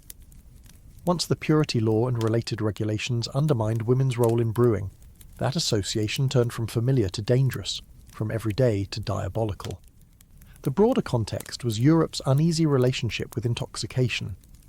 Authorities did not seek to ban alcohol outright.